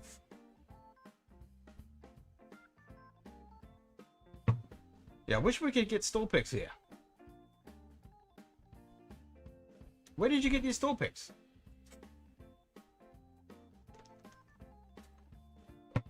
Because everyone talks about store picks when it comes to bourbon. I can never find them anywhere.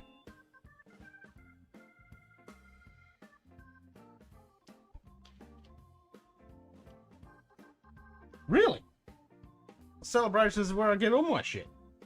Well, a lot of it.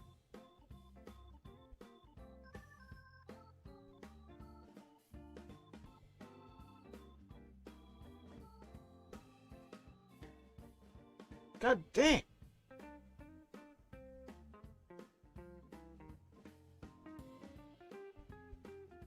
It is, Wills. It is exactly, it's like, we talked about that in our episode. It is exactly when they opened, so that was their first distillate. And they brought it out October last year. The 25er.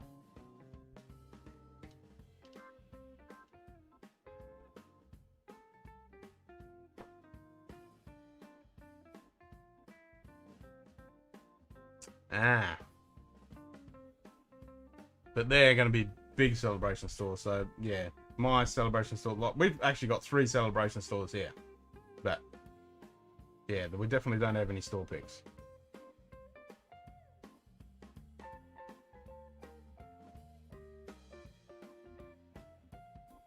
You're making me second guess. I'm going to have to go through all of them. But I frequent them a lot. I haven't seen his... Well, I shouldn't say that, because I don't really actually look at the bourbons that often. I go straight to the Scotch. So maybe that's my mission for this week, is to go to all the bloody stores and see if they've got any store picks. I'm trying to save money. God damn it.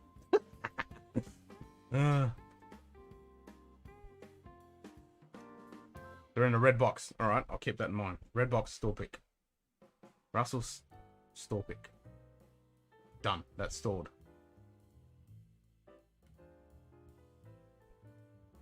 Yep. I'm going to have an epiphany moment as soon as I see one. Oh, store pick. Red box.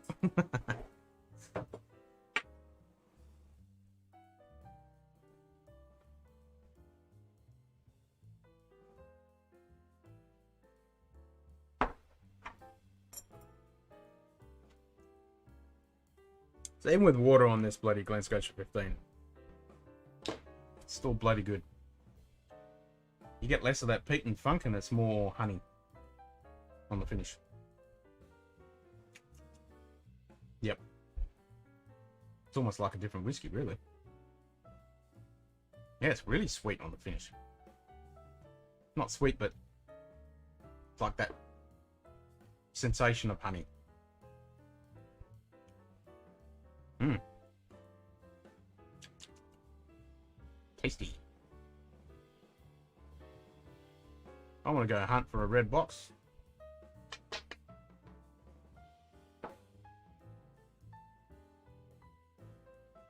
There we go, Edward. We're in the same ballpark.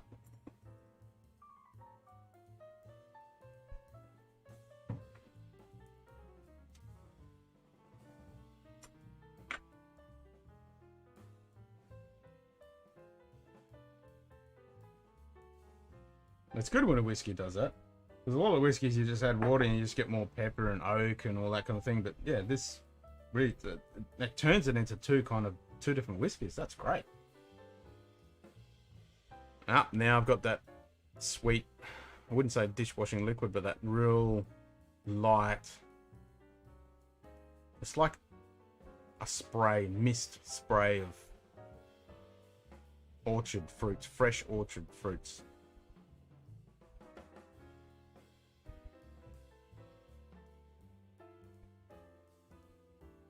Oh, really? Actually, I did see some pretty high-end JDs. Yeah, in one of my celebrations, they were top shelf. Yeah, it has. Yeah, the alcohol is... But you can shove your nose right in there and you get no alcohol kick.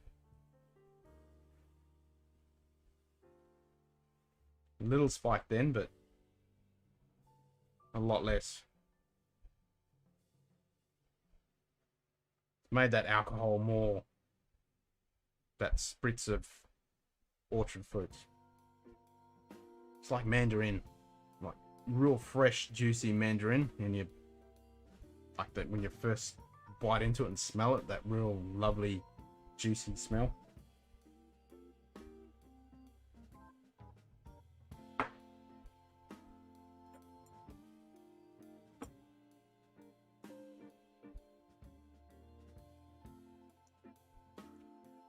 Like, if you pick that on a blind with the water, you wouldn't pick that as Campbelltown, Glen Scotia. It's that funkers. That funk and peat is whoop. You would think this is a space ice. On the nose and the palate with that water. But then saying that, after you get that sweetness, round bit on the palate at the end when the finish, there's this underlying thickness that hangs on the palate.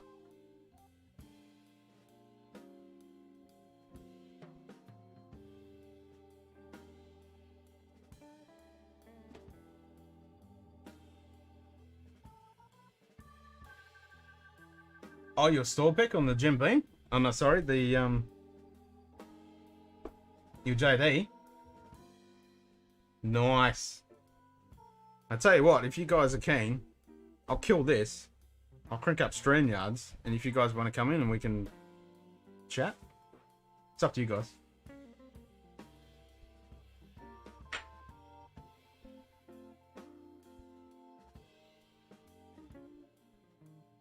Yeah, it's a lovely coating, eh? Really just sits on the back of the pallet.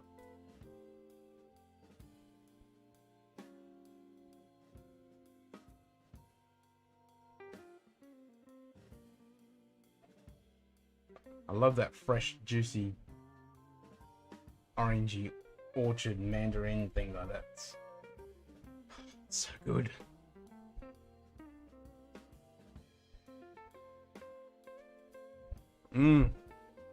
I could go in for another one of that.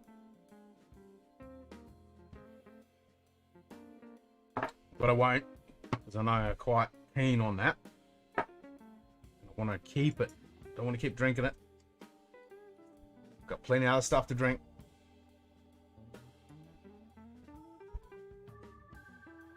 Yeah, it's an awesome viscosity. I just love the stuff that isn't chill filtered. And it has that rich oil. That's what we want. That full experience. None of this watered down crap. Look at that. You can't see it. Yeah, I'll fix that. I'll go back to this camera.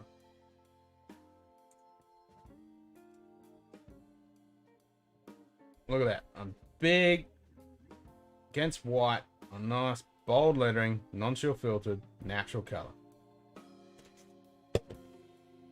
I mean, that's talking dirty to me. That's the stuff I like to see. You put that on the tube, you put that on the bottle, you get my attention.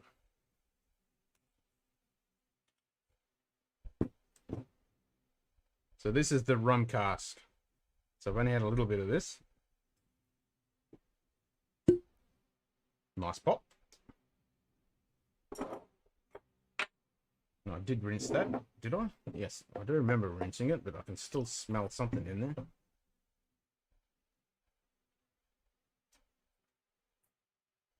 Move this glass out of the way so I don't confuse myself.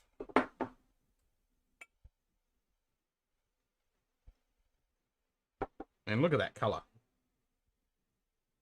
Lovely.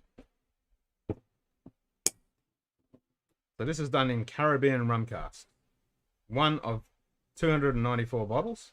So this was part of the Whiskey Club. You'll get it on the Russells along with the chocolate, mint, caramel, vanilla. Needs to be down a bit in the bottle though. Okay, sweet. Okay, so that maybe I should get my shit together and in the morning, oh sorry, it's already morning, but in a few hours time when I wake up, I should do the bottle shots of that, and then I can drink it doing hot buttery roll stream. I think that's, yeah, let's do that. Or I just pop it and just take the bottle shot later.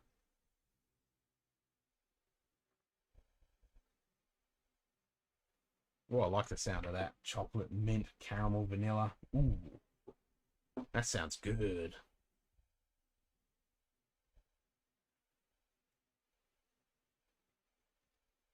So this has got more toast, oak kind of nose on it.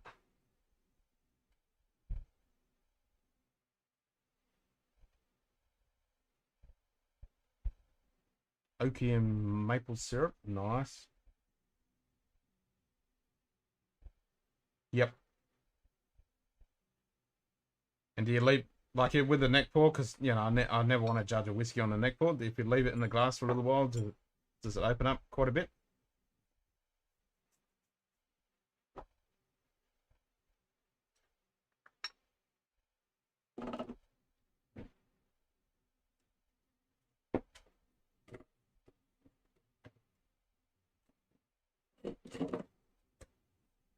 What's the ABV on that bottle and bond?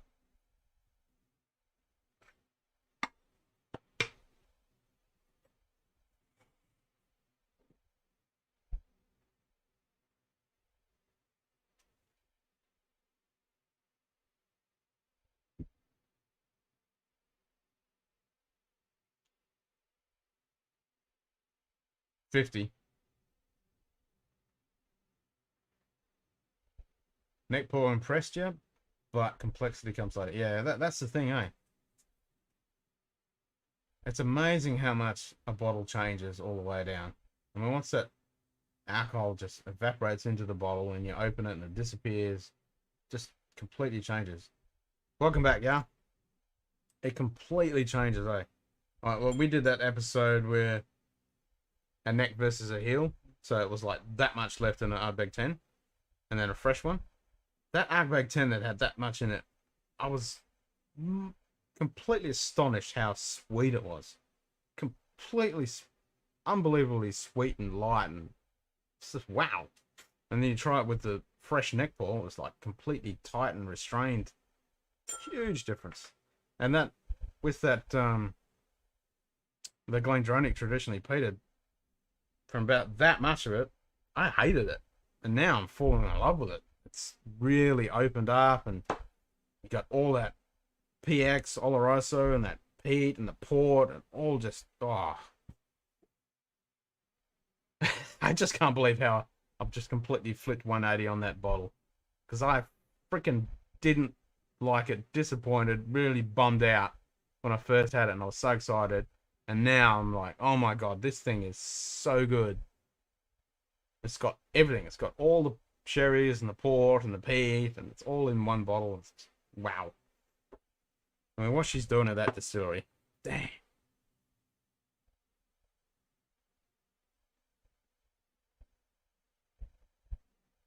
Yeah, that's exactly right. And that's why you want a higher BV, because it's going to change.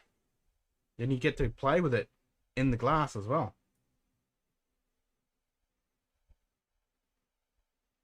That's why I really need to start getting stuff that I really like. And when it gets to half, I need to actually polish off those Brook Lady taster packs. And some of those small bottles that I've got, sample bottles that I got from Lime Burners. I need to knock them on the head, because I've got corks. And they're small bottles, so when the bottle gets down, I can pour it into that bottle, so I'm not letting it evaporate the hell out of it. But saying that, it's good to experience that when it gets really low as well. No, you're definitely right on point there, Edward. As soon as the bottle has got a decent ABV, you're going to have a huge difference in experience as it goes down.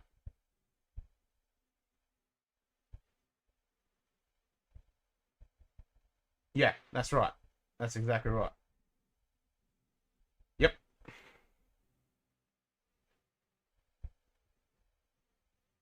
Okay, there's a huge amount of sweetness.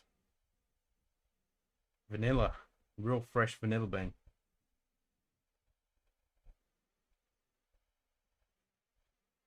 I wish Scotch had something similar to Bottle and Bond. I mean, don't call it Bottle and Bond, but just, I don't know. But this, this is a pure expression. Non-chill filtered, natural colored. It's got to be, 48 or above. And the maturation, I don't know what you would do with that. As long as it's a pure natural expression. It had to be labelled that, it has to go through that rigmarole. I wish the Scotch Whisky Association would put that and enforce that. Well, actually, I wish they would just come out and say, you have to put on it, if it's chill filtered and natural, coloured. Put that on the frickin' label. This is one of my rants.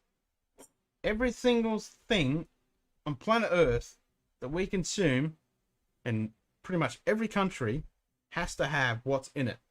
If you've got colouring, preservatives, whatever's in there, you have to put it on the label.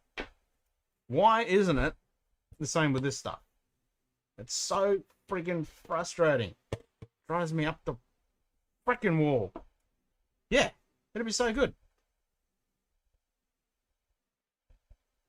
It's just, in Denmark and in Germany, they have to put it on there. Why can't we have that? Why is it different between, like, if I grab a bottle of orange juice, it has all the shit in it. But because it's got alcohol in it, they don't have to put it in there. No, it's not. It's not legal. It's only in Germany and Denmark that they have to state in it if it is chill filtered and colored. Nowhere else. So every alcohol, you don't have to state what's actually been done to it. The same with cognac. If they put Boise in it, you don't have to state it. It's the same with, don't matter what alcohol, you don't have to put it in. It is so annoying. Yeah, it is weird. It's ridiculous. When I can grab any other liquid drink and you have to put it in there.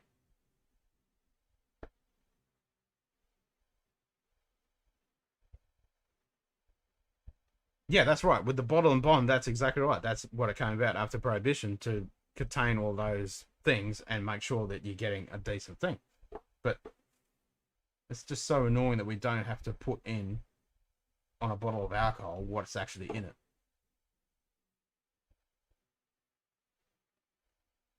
It's stupid. Rant over. It just drives me out the wall. It's so ridiculous.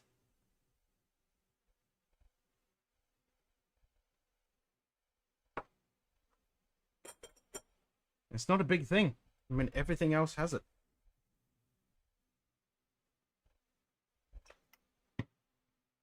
But it is good to see a lot of the series, you know, if they're not chill filtering and coloring, they put it on there. But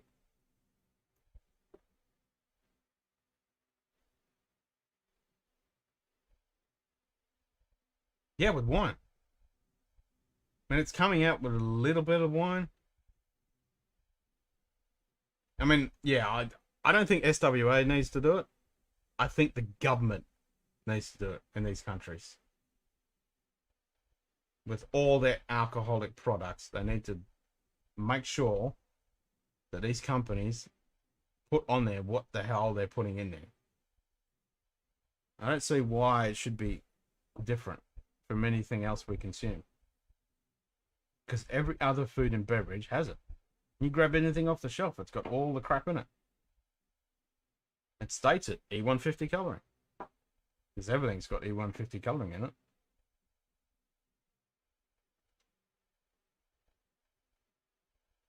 Yeah, exactly. That is a big problem.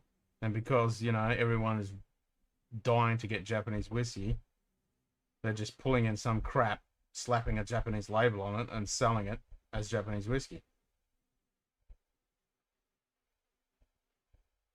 Just leave my government and outright bans all of drinks. Yeah, well, that's another way to do it, but yeah, that's pretty much prohibition style. It's not going to work over here.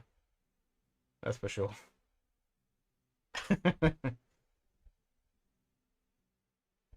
But you've got a completely different culture there when it comes to alcohol and stuff, so that makes sense. But over here, we're all drunks. Well, we're not drunks, but we all appreciate alcohol and it's part of our culture. You know, like, you imagine trying to ban alcohol in Germany or Australia?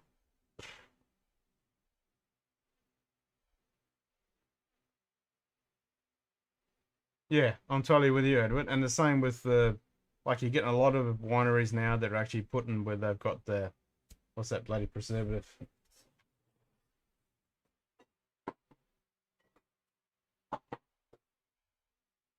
Uh, that's about the only thing. Where is it? Yeah, here we go. Preservative. 220 added. Yeah. So it's on wine. Oh, sulfites. That's it, the sulfites.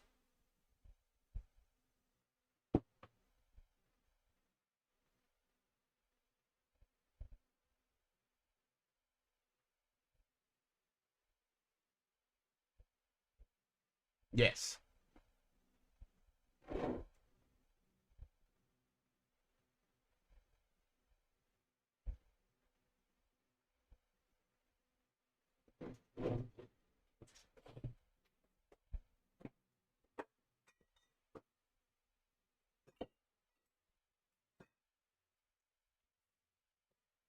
Yeah, that's what really bummed me out when I was looking into cognac. So I was like, oh, I'm going to get into some cognac. And then I'll learn about Boise.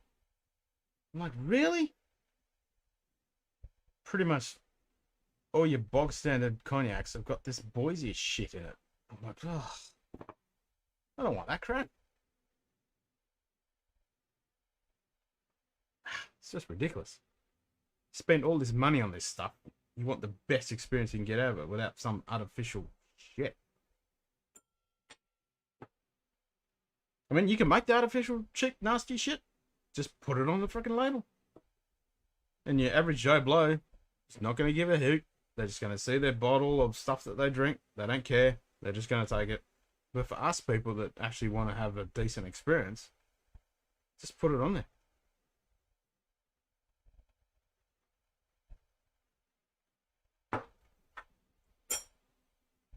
It's not rocket science. Yeah, exactly. Transparency. Just do it. Everyone's happy.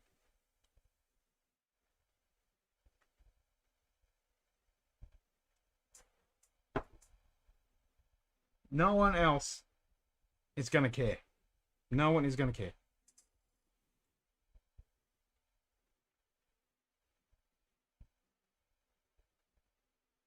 Yeah, how ridiculous is that? How ridiculous is that? That thing about the... I feel so sorry for you guys in the States. The crap you have to go through with the bloody differences between each state and the laws. And, oh, man. God. All cause of the crap since Prohibition. Ridiculous.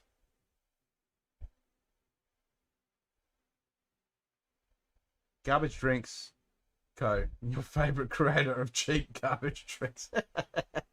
That's the thing. If you just buy Shivers Regal Blend or Johnny Walker or whatever, they don't care. That's just their normal bottle that they're going to grab. They don't care what's in it. As long as it tastes the same as their last bottle they got. You know, they're going to put the same soft drink crap in it.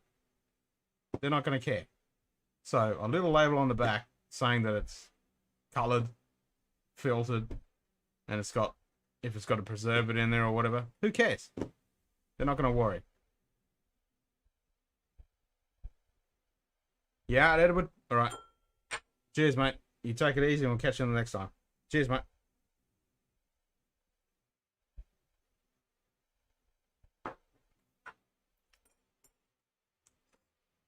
I wouldn't say this is my favourite Glen Scotia. It's nice, but doesn't have that Glen Scotia funk. Good finish, though. It's interesting. It's different. And it's still got that lovely coating on the palate. 46%. Distilled on September 09 and bottled August 20. So it's 11-year-old.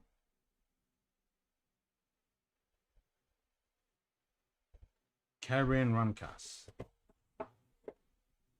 What does it say on here? This is about Campbelltown. This is about Glen Scotia. Each single barrel. No, nothing else about. Oh, here we go. Campbelltown whiskies are intriguing and appealing. They reflect character of sea spray with hints of fruit and smoke. Yeah, we know all that. What I know about... No, nothing about the actual casks. Used to be into rum, but found out that they can back sweeten it with sugar, so stop buying. It's not only sugar, it's molasses. That's another one. Like, I like my rums too. And predominantly all the rums you got are added with sugar, like shitload of cane sugar and or molasses. So it makes it so difficult to actually find a good rum that doesn't have that crap into it.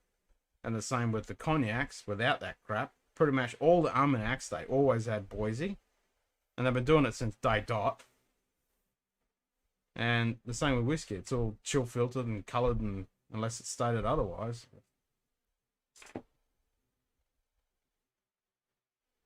And I really don't think it's going to hurt their bottom dollar. Because as I said, someone who goes in and buy their standard bottle, they don't care that it's whatever it is.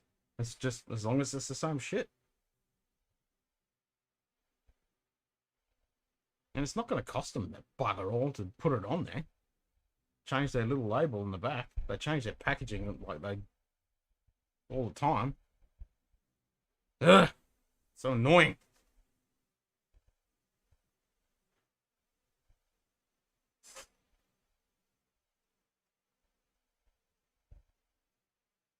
Illegal Tender and Ord River. Did you watch our Ord River one? Have you tried that stuff, man? That stuff, that sorghum, man, that was so unique and different. I love that stuff. I'm totally got to get a bottle of that.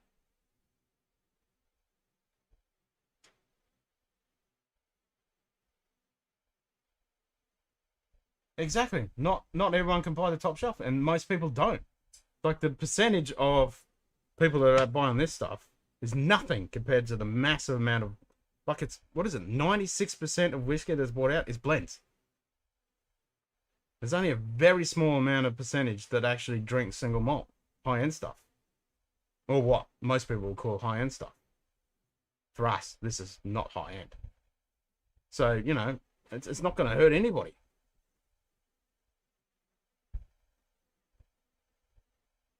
21-year-old plantation single cast finished in cool home cast. Ooh, upfront sweetness almost ruins it. It would be for better with a dialed back. Yeah, that's the problem. They over sweeten the living shit out of it. That's exactly it. Like, I've got the Diplomatic exclusive receiver, and I know that that's got sweetener added to it. And the same with I've got a plantation, the pineapple, and I'm guessing that's got crap added to it as well. So that's like, I like those bottles, but if I'm going to spend really good money on a really good rum, I don't want my crap added into it.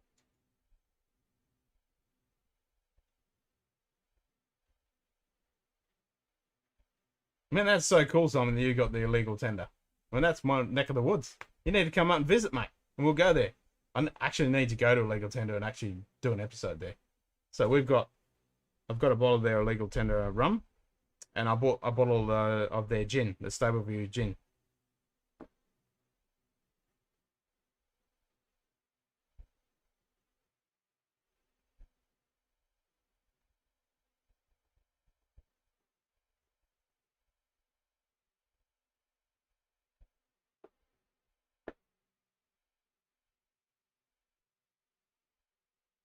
Actually, where is my bottle of illegal tender? I haven't even cracked that Stable View gin yet.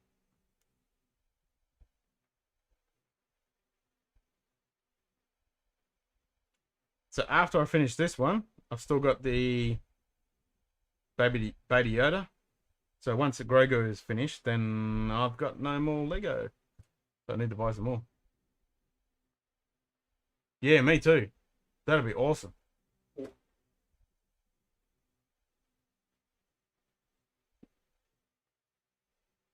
So did you see the episode we did with the hoochery from the Ord River with their sorghum whiskey? It was our second last episode. I really liked it, and that sorghum is so unique and distinct. I really enjoyed that whiskey. I haven't tried any of their rum, so yeah, let us know what their rum's like. Super keen.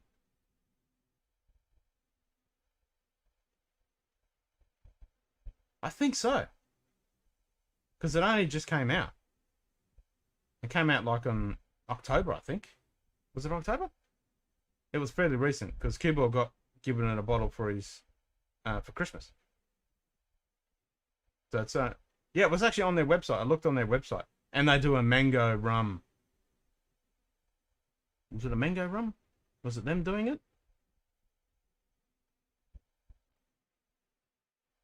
Actually, I think it was. Yes, because I went and asked if you can get it in. No, sorry. No, that was Dead Man Fingers. They've got a mango rum. But Hoochery had something else that I was like, oh, I want that. Damn, I need to have a look now.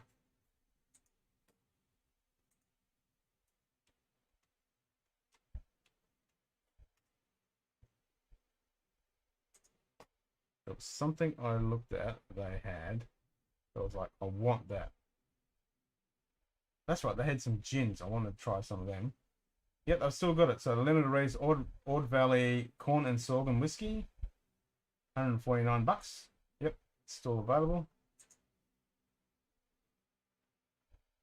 And then they got their Five Rivers Tropical Spice Rum, Moonlight Rum, and Overproof Order River Rum. Premium Order River, Spikes Reserve, Spikes Reserve, Spikes Reserve. Oreo Gold Liqueur.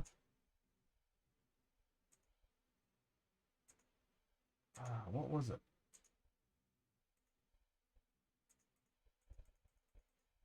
Paraphernalia. Yeah, so it's still available. Definitely grab a bottle. It's really unique. I really enjoyed it. Yeah, I've got to try the Illegal Tender Gin. Stable View, they call it. I've grabbed a bottle of that.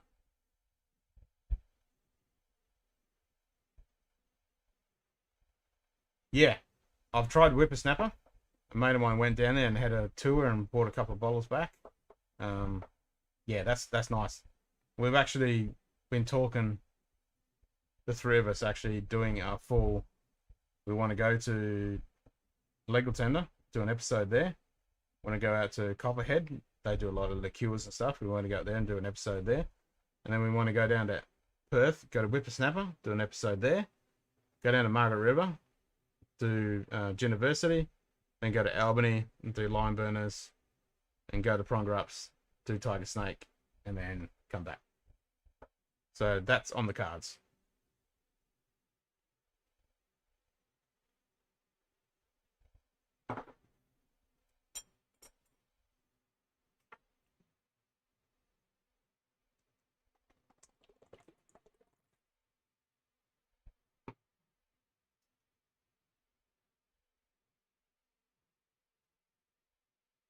Yeah, that was ages ago when I tried that Whippersnapper.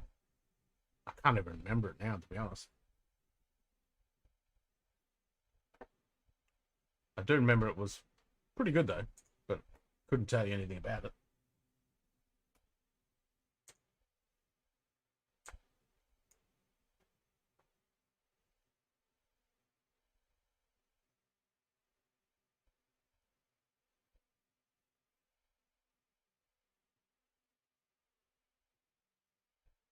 The Grove. Oh, okay. What do they do? Haven't heard of them. Nice. Definitely have to hit them up when we're in Motor River then. Sure. The Grove. Consult the Oracle of Google.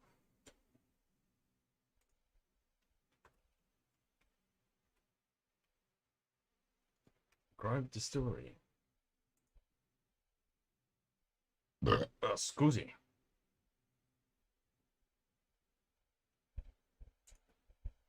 Grove Distillery. Blah, blah, blah. Won a few awards. Nice. Oh, they've got some gin, vodka, absinthe.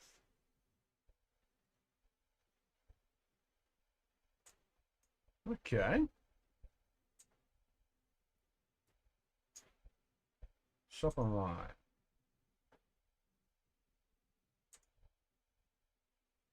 Yeah, I just saw that. They got a whole pile of corn mash, Canadian maple syrup, Margaret River honey. Oh, yeah, that sounds good. Caribbean style, gin strawberry infused. Oh, oh, Port Semillon. Oh, okay. RTD gin and tonic. RTD Turkish delight. Dang. They do a shitload. Single malt whiskey sherry cask. Oh. Okay. Okay. You got my attention.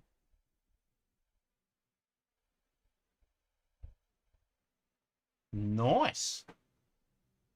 Sweet. Oh, port chocolate. Oh, yes, please. Double A swine flu remedy. Okay. Dang, yeah, I want to get some of that.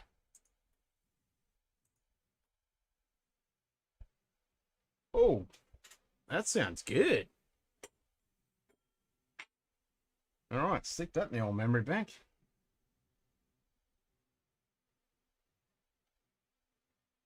The Grove, Nugget River.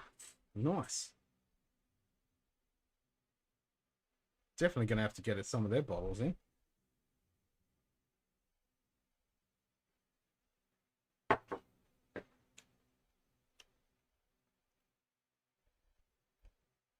That's why I'd really love to be able to build this channel up a bit to get enough of an audience that I could contact these players and say, can you just send me a couple of little samples of your stuff so we can do a review on it?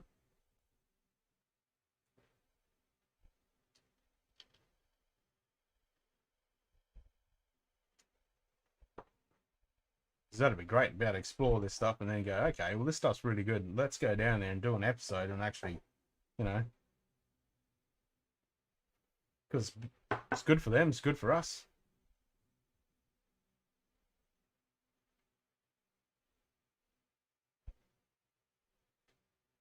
Oh, wish. Oh, wish. Nah, just want a few samples. When I film and edit a wine show, and he's never bought a bottle of wine for the show.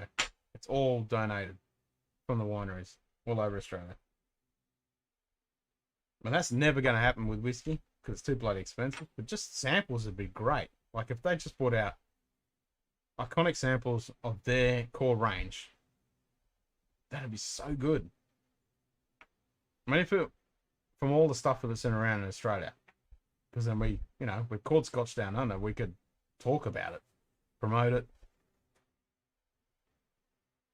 and then, you know, like what he does with the wine stuff, he goes and travels around a lot and goes to these wineries, and that'd be so good.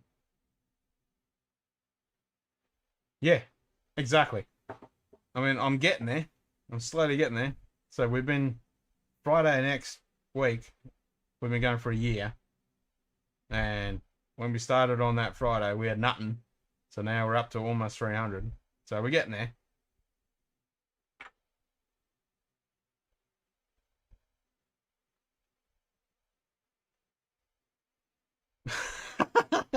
I wish it was. I mean, if my channel was 281k, do you think there'd be like only 3 of us in here?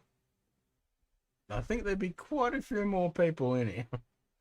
I think that'd be way too. I wouldn't be able to handle that with the stream. It'd be just like comment, comment, comment. I wouldn't.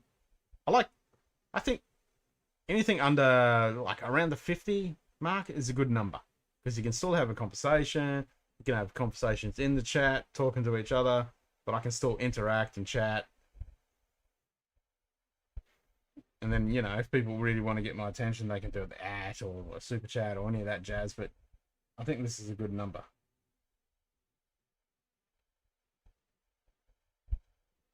Really?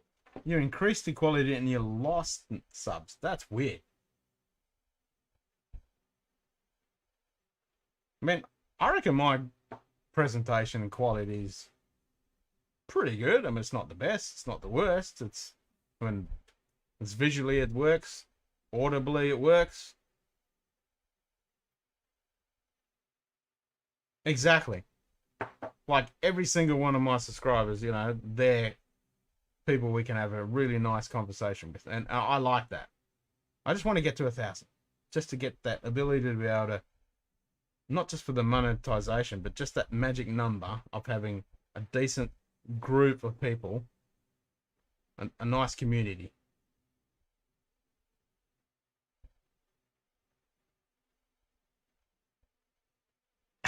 People sub for the bad mic.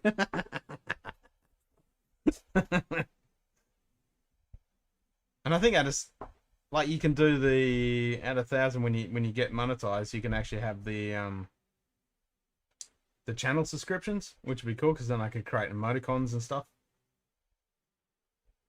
Yeah, I don't want to get massive because it's just too much work, too much demand. You know, this is fun. I don't want this to be a work. I want this to be fun. But yeah, my goal is to get to 1,000. Anything above that, I don't care about. I'm not fussed. But just that 1,000 number, because then I can do the channel things, you know. And if I get a couple of people on Patreon, get a nice little group and community where we can do cool stuff. And it looks good when you approach it this through and say, you know, I've got 1,000 people following us. And if I go to them and say I've got a couple of hundred, you know, they kind of look at you like, yeah, no, yeah, go away. But 1,000, that kind of sounds better.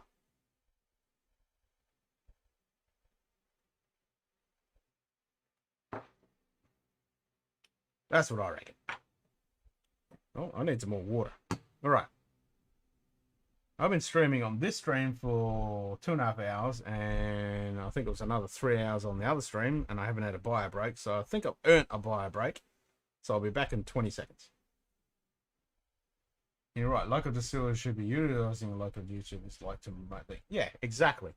I was talking to the guy from the local Copper Road, and he was pretty keen. So I need to actually, because he's only up the road, same as where Illegal Tender is. They're only up in the road. So we just need to, the three of us need to get together, organise the time, contact them, organise the time with them, go out there, take on my gear, shoot some interviews, do the B-roll, do all that jazz. And then, yeah, I mean, it's a win-win for them. Advertising for them, it's pretty much like an ad. They can share it around, put it on their social media. It's great for us because we're talking about a lot of products. So a lot of people that are interested in that local product, they get to explore it and understand what it is, and they might go there and buy it. You know, all those good things. It's a win-win for everybody. All right, back in a second.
Go, get some more water.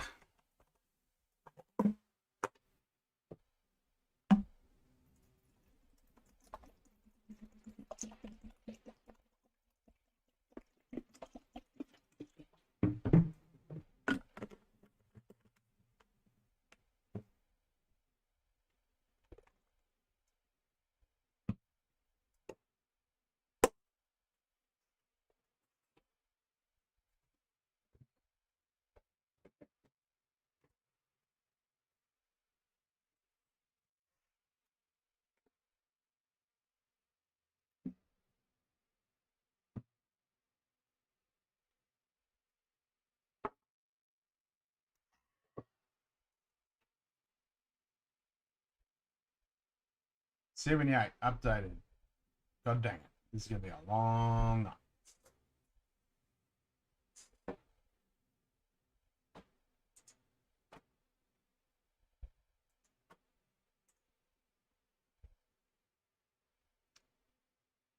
Well, there you go. It's back to 281 subs. I lost a couple.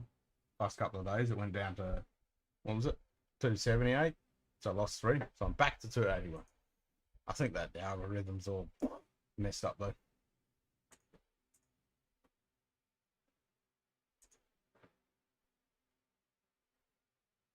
You can never tell how accurate that bloody thing is.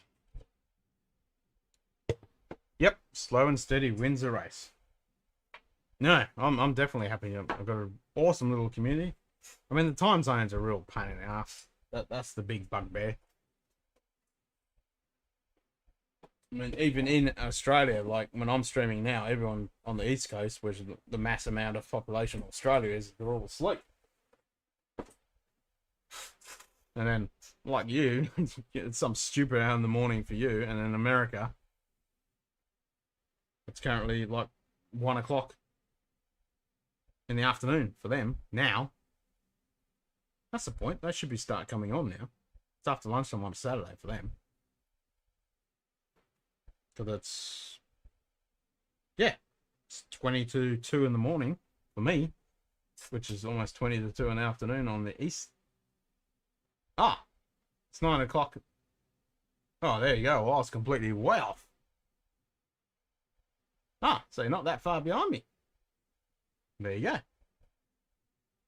Learn something every day. Yeah, I didn't think they were that far beyond because I was thinking geographically where you are. I was like, yeah, it's not that far beyond.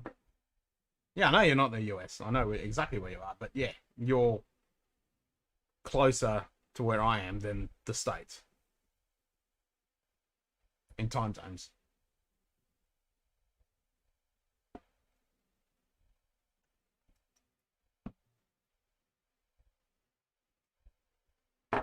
All right, since we're talking about Campbelltown, I'm going to have some Kilkerran.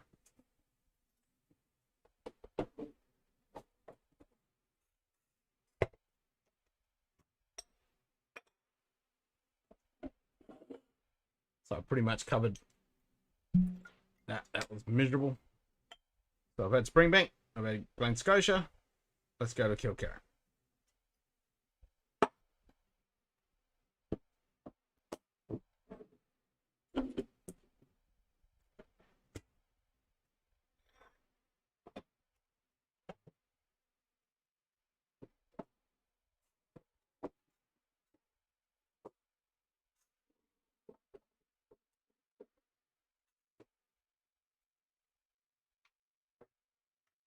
Up. Don't want that to evaporate. I've got this fan blasting on me.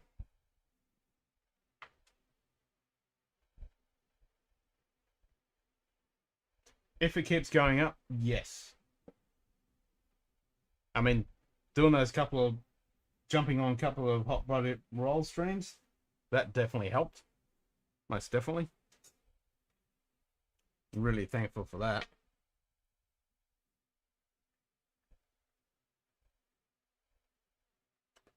That's what's so cool about this community. We all help each other. Like I promote other channels or talk about what their stuff they're doing and vice versa. It's so good. Oh yeah, good luck trying to fix the algorithm. Good luck with that. That's never gonna happen. I think that thing's so convoluted and messed up. And they only care about profit. You know, they don't care about us. We're nobody. We're just the numbers. Bunch of numbers. We're just profit. Which, that's the way of the world. It's wrong. It's messed up. It shouldn't be that way, but that's the way it is. Yeah, it is. Yep. It's capital tube.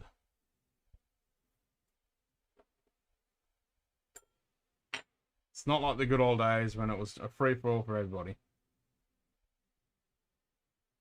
But now you got all this stuff you can and can't do, and of course not. Even over 1,000 subs, you're pretty much a noob. You're nothing. You need to have a shitload of people.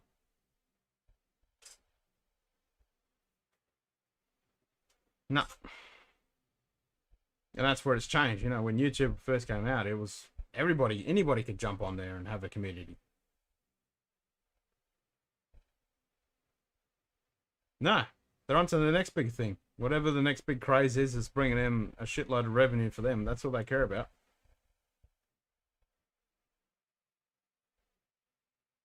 Yeah, if you don't have millions of subscribers, you're nothing.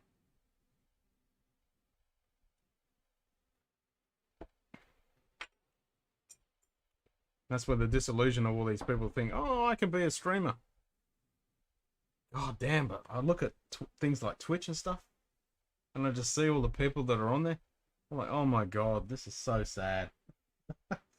That well, it's so sad that these people are just selling themselves on Twitch, but people are watching it. It's like, oh my God, I must be old or something. I just don't get it. Just mind like the ASMR thing. Oh my God, I don't know how people can watch that. Each to their own, but oh, to me, oh my God, that's the most. Ugh. It does not do anything for me.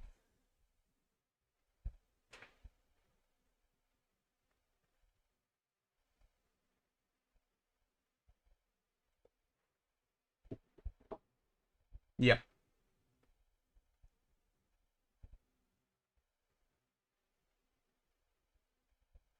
no, that's right. You need to have a ton of people before you're going to get any promotion whatsoever. Like we had one of our episodes, which was when we did our top 10 of the year, and Cue Balls, I saw that that was slightly getting promoted because the view count of that video went through the roof all of a sudden. And I looked at the stats and it was actually getting pushed to some videos, but the view count on it was nothing. People would hang around for like 30 seconds, boom, they're gone. It wasn't what they were looking at. So it got pushed, but it got pushed to all the garbage. It didn't get pushed to anything relevant. So it was completely pointless. Yeah, you need to have thousands and thousands, tens of hundreds of thousands before they'll even consider you of any significance. Because under that, you're not bringing any revenue, you know. It all comes down to that bottom dollar. But yeah, you're right, yeah. It all comes, it's noise. There's so much noise. Everybody's trying to jump on the bandwagon. Everybody's trying to stand out from the crowd. And there's just this massive cloud of noise. And you just get these little spikes popping up. And they don't hang around for long because the next thing is coming up behind them and pushing them down. And, you know, it's a crazy thing.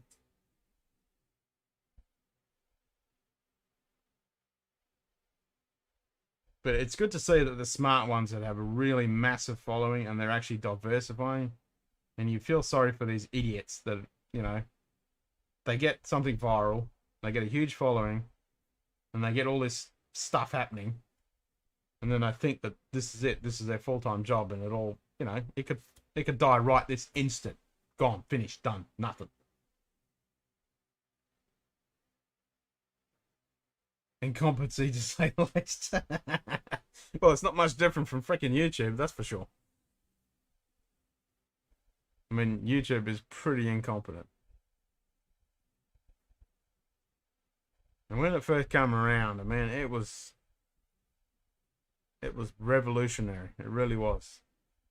I mean, there was a lot of garbage, but anybody could go in there and do something and have an audience, and it was great.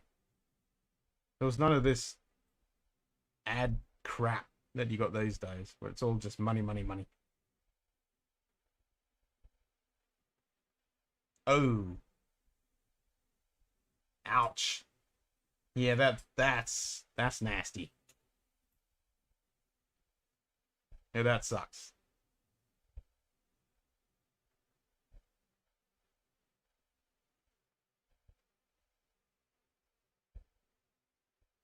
That makes it very. I mean, yeah, at least YouTube has 4K crap.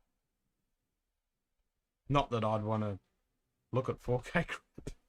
I see the point. They don't even have a 4K anything. Oh, I think this is 4K, but yeah, you're looking at a screen that's not 4K. I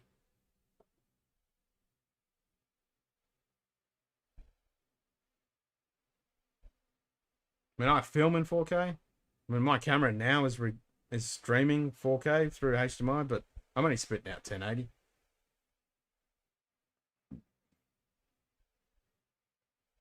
I can 1080 is a sweet spot. It really is.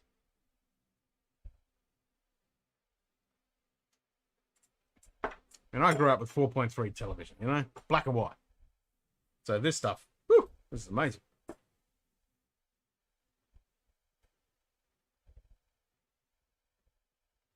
You should wear that screen on your face to realize the 4K. Yeah. Yep, exactly. You'd have to be like this. And even then, you'd just see the pixels. Yeah, it's ridiculous. Now all these cameras are coming out with 8K and everything. And like, yeah, I can understand for us that want to record in that and we can punch in and do stuff. But I mean, if you're producing 8K content, who the hell is going to be watching it? You're not even going to notice the difference. You're really not. I think 4K is the max. Anything over that is really hard to distinguish. I mean, color depth, frame rate, and all that stuff, that makes a difference. Yeah, exactly. It's going to trickle down eventually.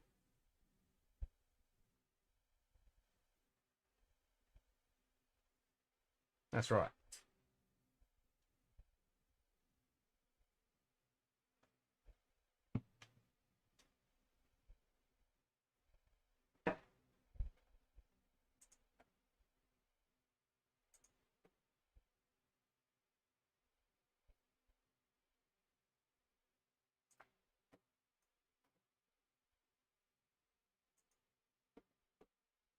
Don't get me wrong. I wouldn't mind a 12K camera.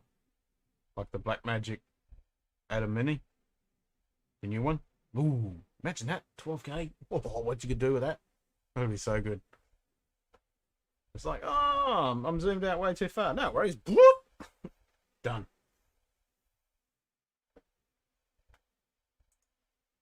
I just don't want to have to deal with those files and process them. Oh my god. But I see Linus Tech Tips. They've all got the 12K. They got, what do you get, 6 of them or something? Yeah.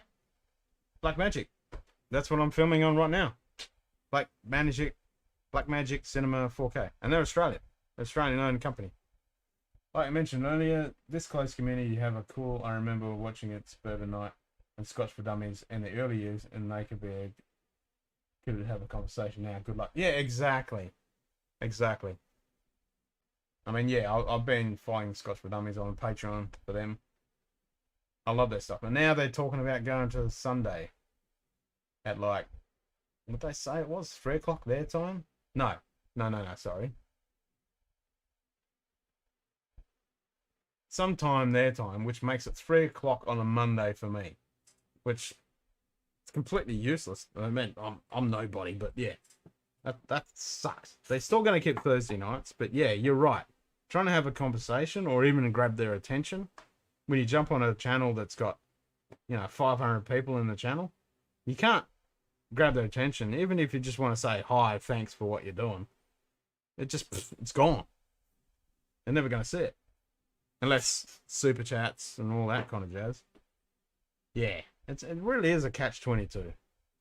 Because you want those people to see, you want that interaction, you want that following, but you don't want to get too big that it's unmanageable. Because the last thing, like, if I miss, like, one of your guys' thing, I feel bummed.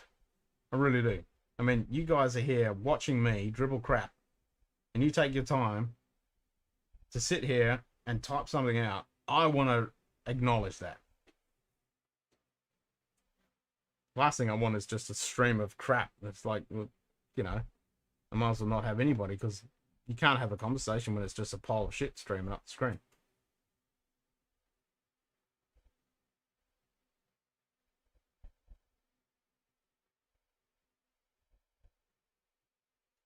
LBRY, waiting for them to add playlists. LBRY. What's that?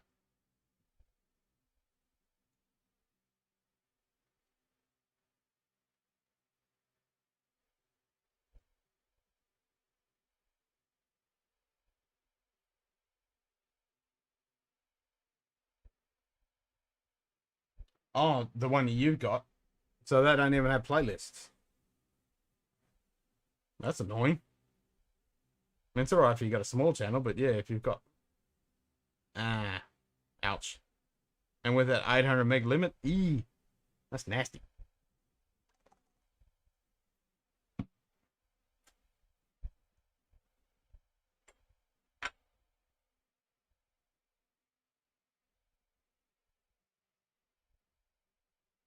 Yeah, that's annoying.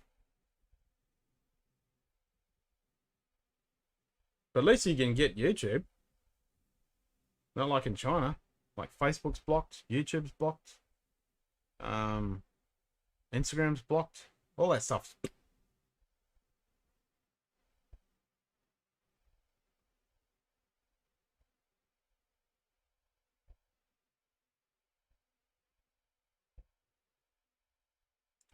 Yep, good old mess of world we live in.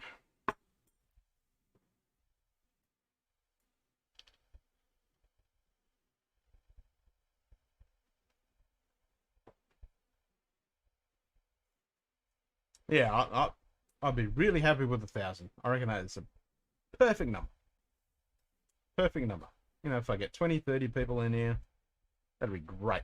Because I can have a conversation with everybody. Everybody can talk. I can acknowledge everybody. That'd be great. Really good. Anything more than that? Nah, that's too much hard work. Like I watch a lot of guys. I mean, look at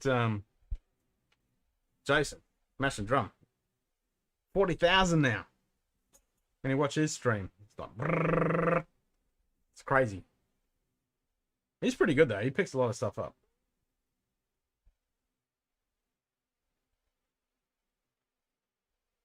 Twitch, I mean, Twitch is huge, but it's all gaming stuff. It's all younger people. Like I've tried to stream to Twitch. I got one person. I was even doing a bit of trickery to actually. Oh yeah, my stream, nah, it's dead. I've only tried it like 2 or 3 times. I just need to keep pushing it, and hopefully I'll get a bit of a following. But it's all young people. They just want to watch games and stupid women dancing around. You know, it's a completely different demographic. They don't want to watch some old balding guy talk about whiskey. But there are some cool streams. Like there's a guy in there from Sweden, and he's an entomologist. Well, he's not an entomologist. He's an arachnologist. So he actually studies spiders, identifies them. So these have been spiders that have been captured. So he gets them in vials. He works from home. And he has this awesome Leica microscope. Oh, it's so good. I love that microscope. I want one. And so he streams on Twitch. And has this awesome community where you got some really smart boffins on there. We're actually identifying the spiders and stuff. And I jumped on there and watched his stream, and I showed him a bunch because I do macro photography. So I showed him a bunch of the spiders that I've captured, and he showed it on the stream live. That was so cool. I mean, I'm in for that stuff. Any science, educational type stuff. But it's a very minute community on a place like Twitch. Recorded gameplay. Yeah, I mean, I don't follow any of gaming type stuff. I don't really play games that much. I find them boring, and I get really bored really quickly when it comes to games. Are you starting to get the wind now? Ours has actually dropped down now, but it's meant to kick in at about 3 o'clock really bad. Yeah, ours is quieting down now, but I should check the forecast now. Nah, I mean, I have been playing Assassin's Creed Valhalla because I'm into Viking stuff. So I've been playing the hell out of that. But I played the whole game, and I haven't bothered going even logging back in for the last, month and a half now. I haven't played a simple minute of it because I finished the whole storyline. So I don't want to sit there and just keep grinding. It just bores me. But like, I've got a VR headset. I like the sciencey type stuff, like the space stuff, the International Space Station virtual tour in VR. No, I've never been interested in Assassin's Creed. Like Ubisoft, yeah, they're pretty screwed. The whole thing. I haven't bought anything. I just bought the game. I bought the expansion pack game. And I haven't bought any of their crap. I don't care about that crap. I just wanted to play because it's Viking. That's why I just wanted to play it.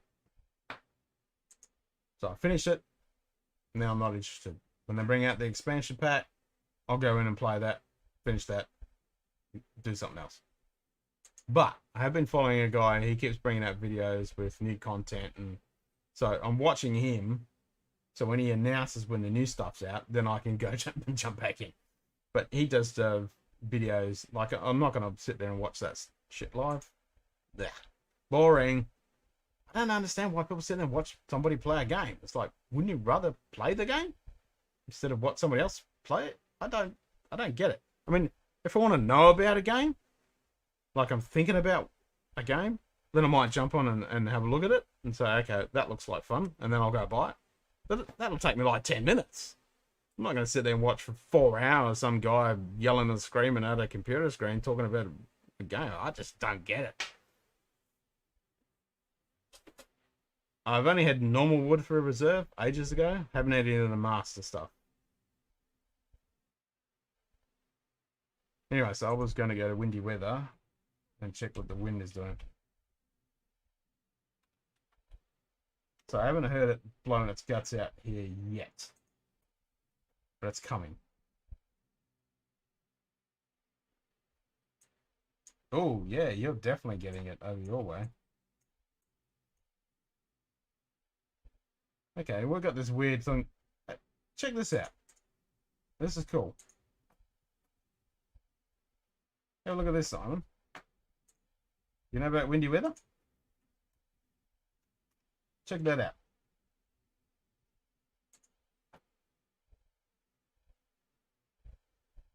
Like, scroll down to...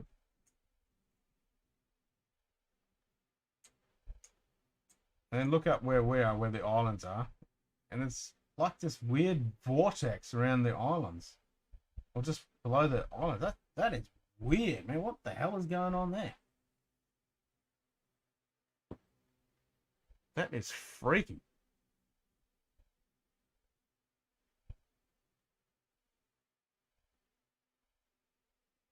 That's weird.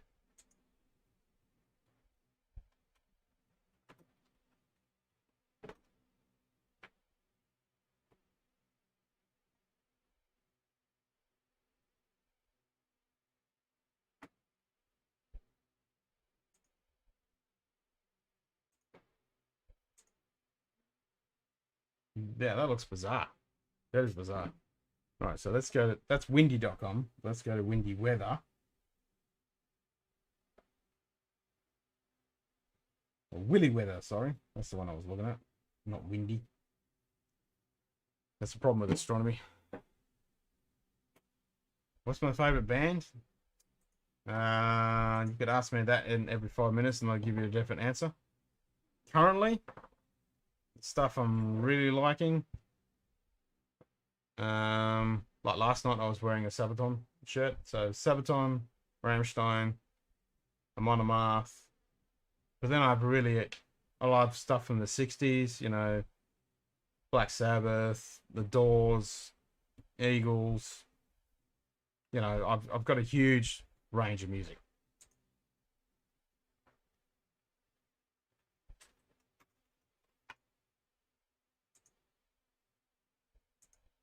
No such thing as a favorite. It's like asking me what's my favorite whiskey. Nah.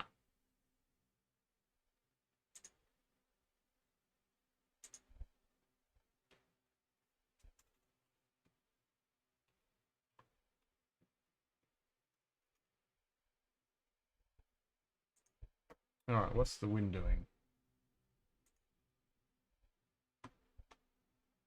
And it's still blowing and it's ass. I know, it's weird, eh? That is so weird.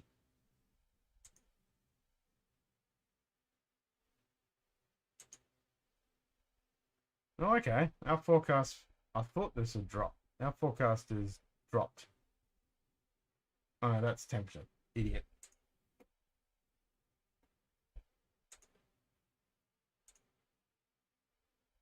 Okay, yeah, so we're about to hit. That's miles. I don't want miles. Why is that miles? Give me kilometers. Wind speed, kilometers per hour. None of this bloody.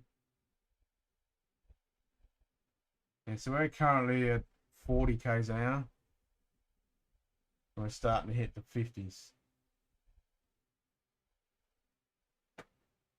So it's starting to get windy. That it freaking looks like it with that vortex. Freaking weird. I mean, that's bizarre. I mean, maybe that's the core. That could be the core.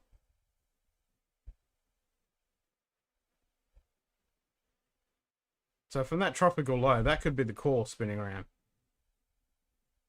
And then all the stuff that's below us, which is hitting you now, that's sort of stuff that's been pushed, influence from that. I think that's the core. But that's definitely reminiscent of a cyclonic system. It definitely looks like it, doesn't it? It's weird.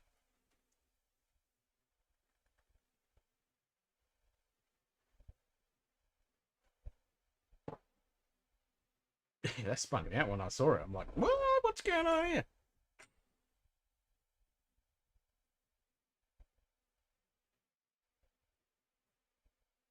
Oh yeah, no. You would definitely know a few days before if one of them's going to kick in. Because all this rough weather we got now is from a tropical low. So it didn't fully kick into a cyclone, but yeah, it's a tropical low.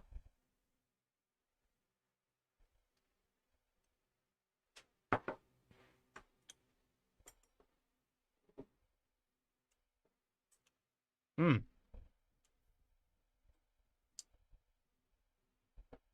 Kill Karen. Bloody good drop.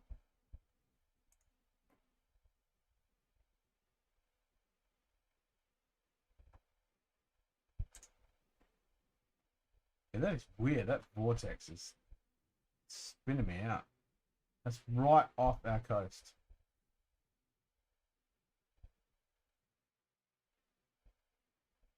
Man, that's got to be the core because it's the only spinny thing around. Yeah, it's the core.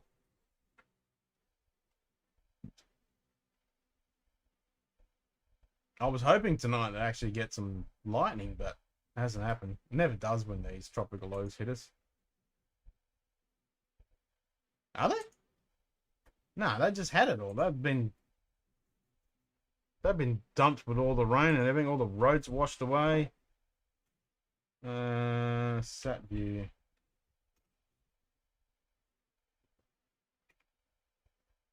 So if we got the satellite view on, what have we got? No, there's nothing.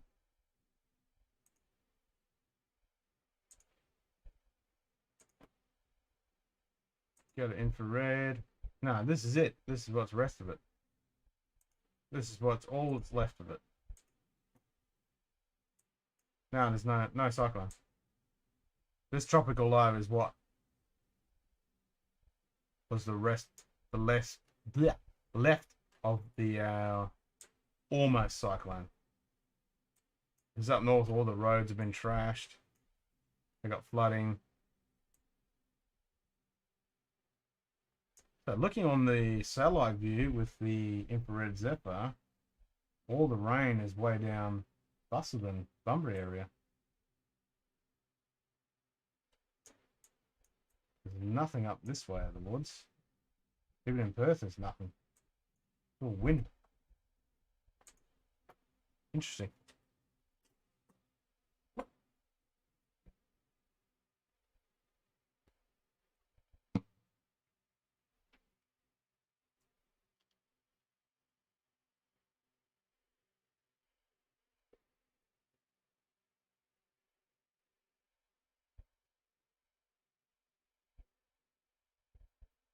Yeah. And that's that wind that's going to kick in at 3 o'clock.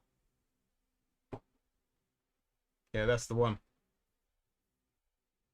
Like 50 kilometers plus.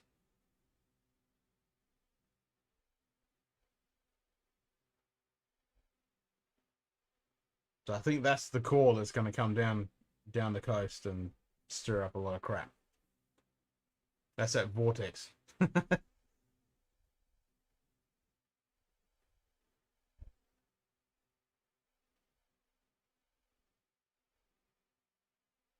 Well, I staked down the kids' trampoline, so that shouldn't blow into the neighbour or down the street.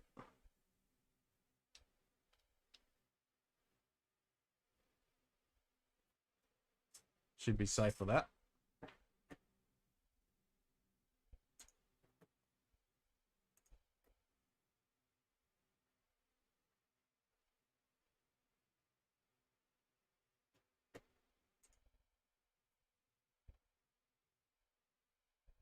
It's definitely windy out there, though.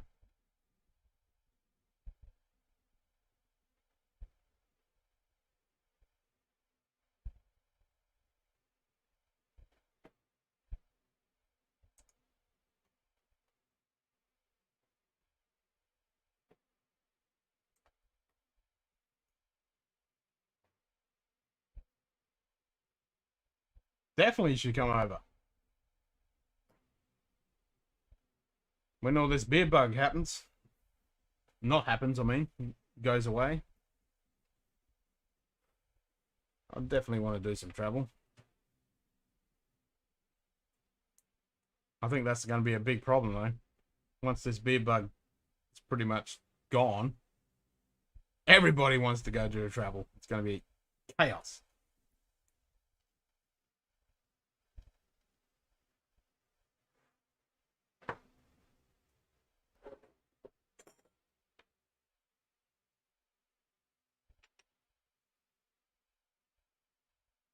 No, it's going to be crazy.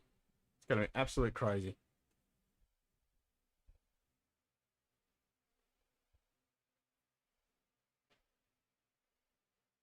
I think the whole supply and demand thing is going to be absolutely insane. Yeah, that's the thing. We have to wait till the old beer bug disappears and all the borders are open and everyone can travel freely again. But who knows when that's going to happen? That could be a long time.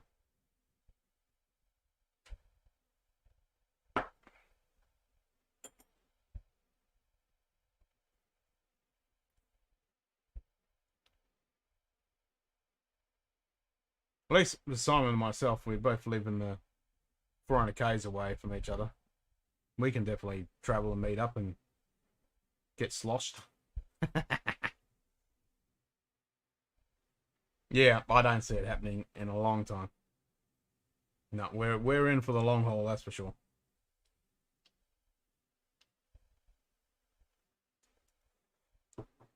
And a virus contagion like this, it doesn't disappear overnight. This thing's in the ecosystem. It's evolving. It's mutating. Yep. It's not going to disappear.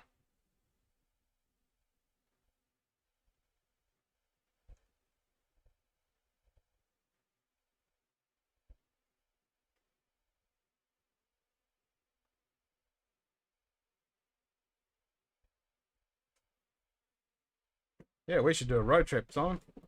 I'll come down to you, or you come up to me. Drink some whiskey. Spin the shit. You gonna stay up and watch Whiskey Crusaders stream? I think I might do it. It's kicking off in 3/4 an hour. My eyes haven't fallen out of my head yet. You only live once.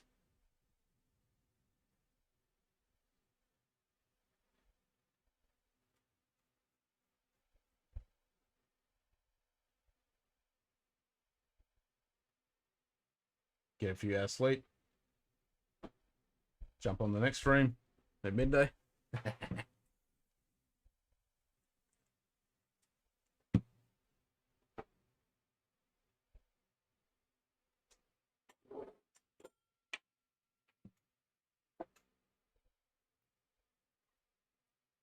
Gotta be thankful that that one case in Perth only was one case. Thank God for that.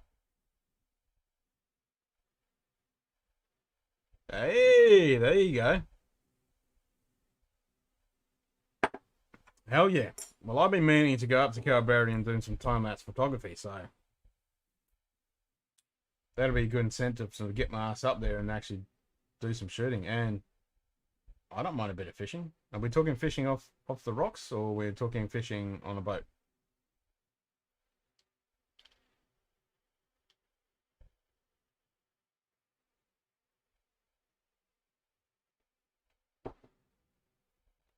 That's the plan, yeah? That's the plan. Off the rocks. Nice. I'd be keen for that. Because fishing here in Geraldton sucks unless you get on the boat. Yeah, totally. I get you. Hell yeah, I'll come up for some fishing. That'd be sweet.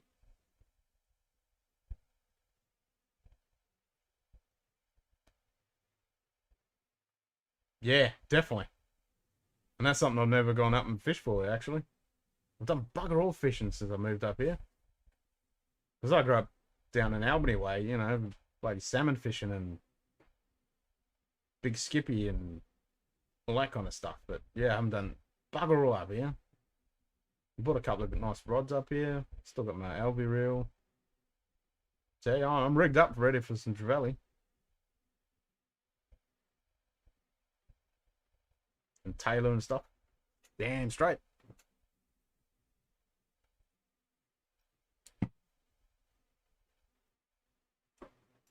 Welcome back, Jen.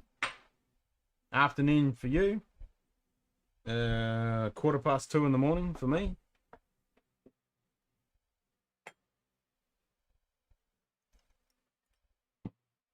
I'm looking forward when we're on the hot buttery roll stream and you get to crack that Bunnahabhain, and I'm going to crack it with you.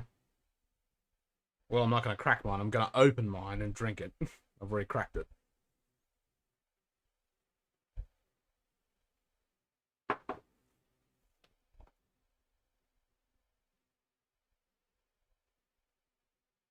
Yes, exactly. So I think I've got 40-pound line on my LV reel. And it's a good, yeah, it's an LV rod. It'll handle it. It'll be a good bit of fun anyway. Yeah, I've never caught a tailor. That'd be wicked.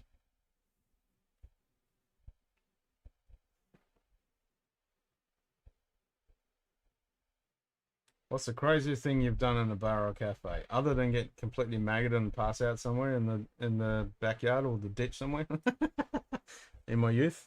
Uh, these days, nah, I don't do anything crazy. I'm too old for that shit.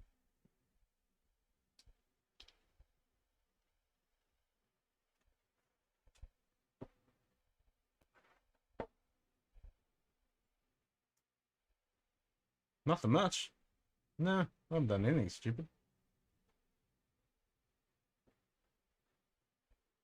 Yeah, that wind's starting to pick up.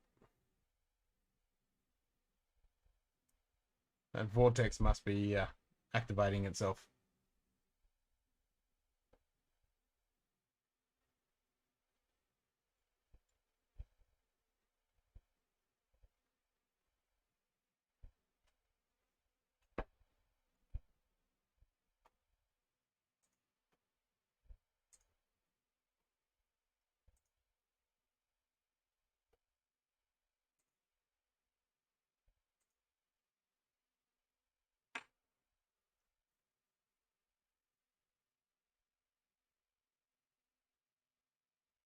So we got 40 minutes before Whiskey Crusaders kick off. 40 minutes before Crusaders kick off.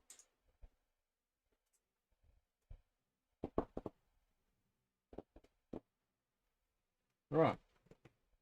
Let's have another dram of something or other. What shall I have?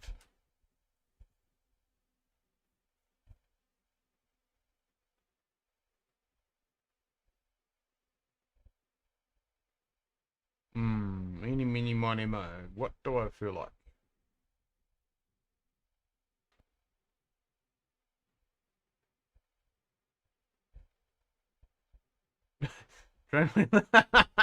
You got arrested? Ouch. Yeah, I haven't done that. I'd usually go outside and find a tree somewhere. I think you win, Simon. I think you win.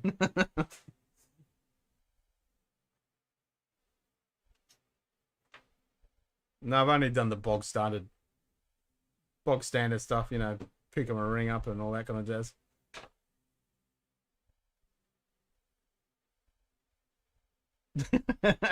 Go in and ask the dress for a different cafe. That's funny. Oh, that was alright. I mean, I've been, drained the lizard by a tree on the cop goes by. Oh, wait, don't do that. I'm like, hey, what am I supposed to do? Gotta go when you gotta go.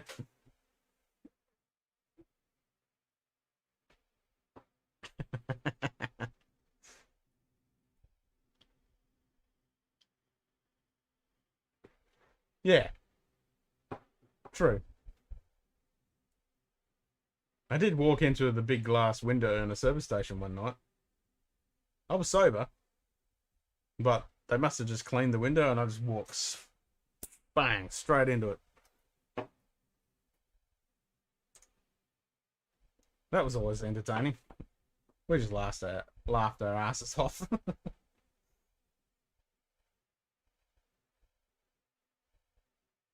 Yeah, it was way too clean. Didn't see it.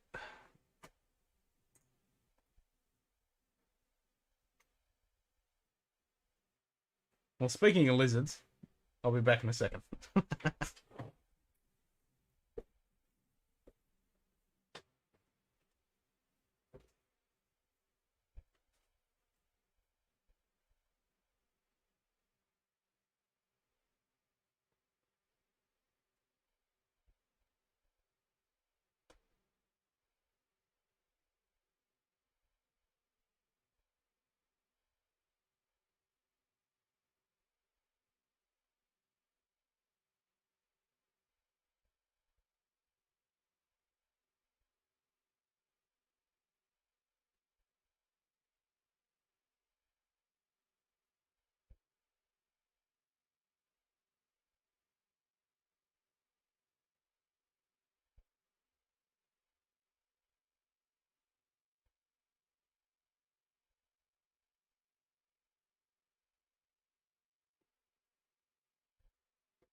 Yeah.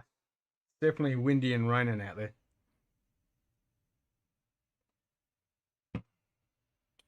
Right, what dram are we going to have?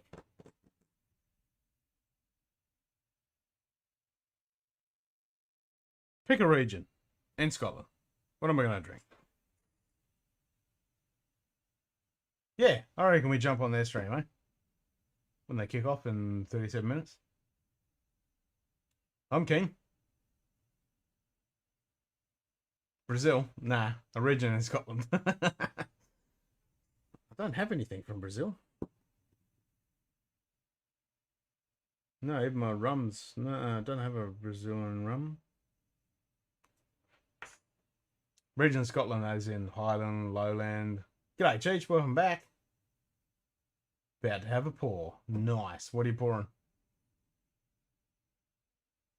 So we're just talking about we're going to jump on Whiskey Crusaders stream because they're Wolfburn Day. And I wish I had a bottle of Wolfburn. I'm going to go buy a bottle, I think.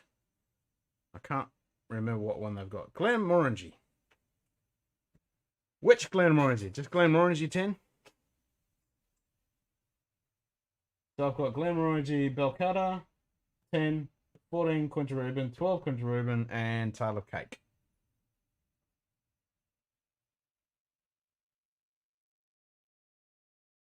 Oh, and I've got 18-year-old. 10? Solved. You must have read my mind, because I did glance over in that and go, oh, Glenmo 10. That'd be alright. So you read my mind.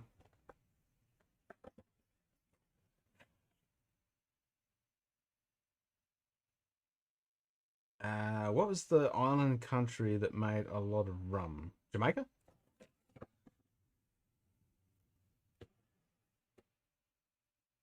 Caribbean?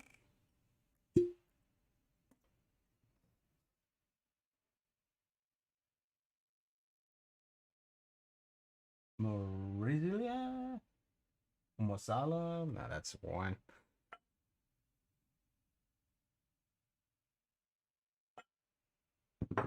Australia.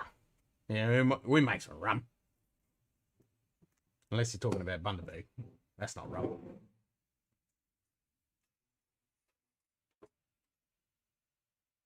Man, it's really quiet. I've turned that fan off.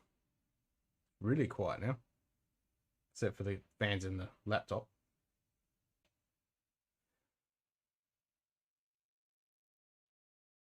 So you're pouring Glenmo 10, Simon?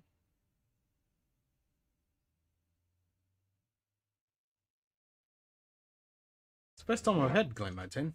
Actually, owned a bottle of it. I've had it, but I've always had just the other expressions. I've never actually owned a whole bottle of Glenmo 10. Yeah, we did. We certainly did.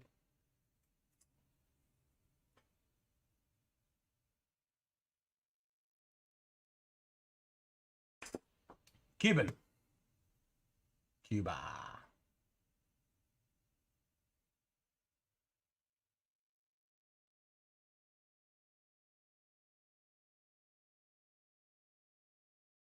It's a thing in Sonic. I'm mixing with Sonic.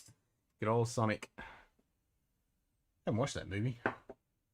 My mate used to play the game back in the day when it first came out.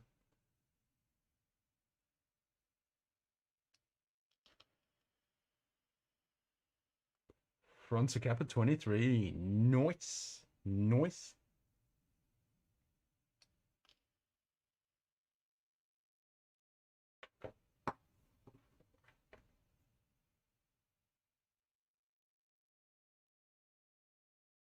These Whisky Crusaders actually made a mistake on this stream, their timing, because they don't normally stream at this time. It's kind of odd. Don't know. Soon find out, I suppose. It looks like I'm the only one that's on the actual stream at the moment. No one else has jumped on. And they're about to kick off in 32 minutes. So, don't know.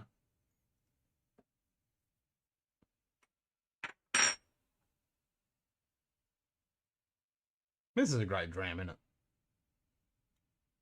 It's one of those classic drams.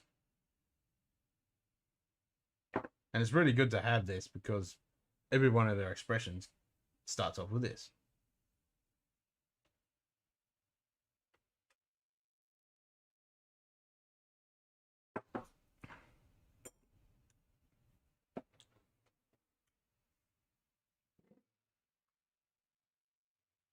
It is good.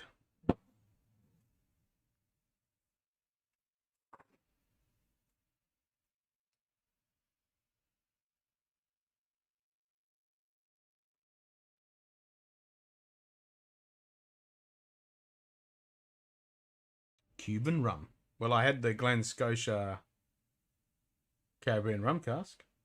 So that's close as I'm going to get to the Cuban rum. That was my pour third before this one. So the one before this was Kilkerran, and then I had Glen Scotia Caribbean rum cask, and before that was Glen Scotia 15. Before that was the Loch Lomond, I think. Yeah. And before that, now you're testing my brain bank. Looked on the Crusaders channel, can't find a link to the live stream.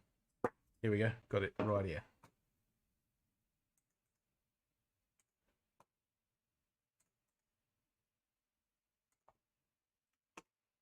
Right there.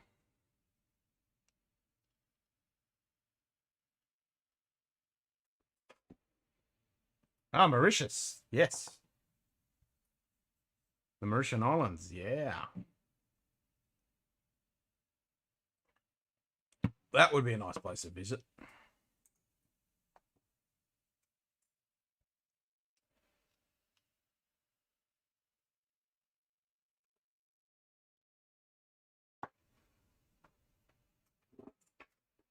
Bloody condensation. God damn it.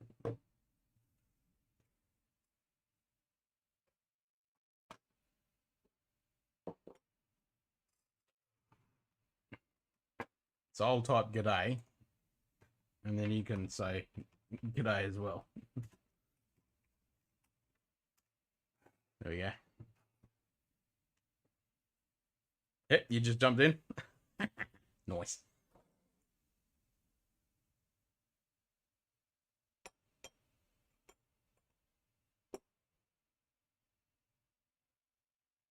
We're about to find out.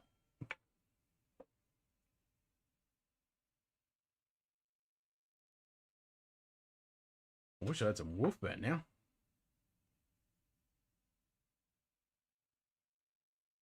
Ooh, that was a nice nose then. That was quite pleasant. I mean, I've heard people saying, I mean, that's kind of a play on the words with Glenmorangie, Glenmorangie, like that orange thing, but I kind of got a little bit of orange rind then.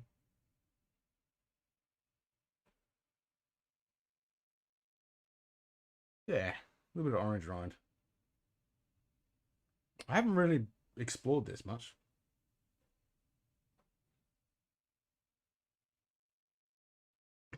It's 40%, isn't it?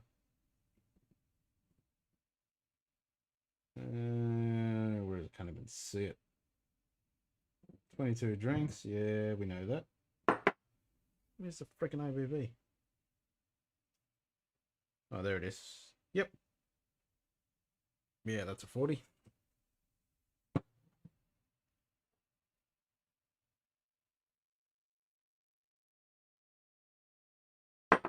Yeah, we'll chuck a bit of water in, see what it does.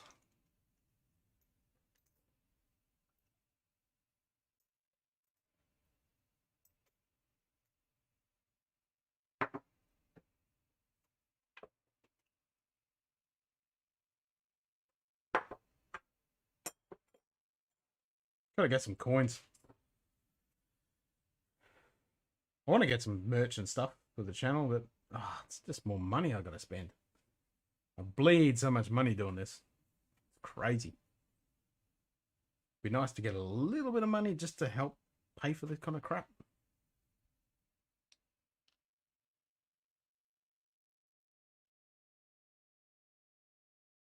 No, I think we're it, Simon. I think we're the only two people in the channel. Aussie, Aussie, Aussie.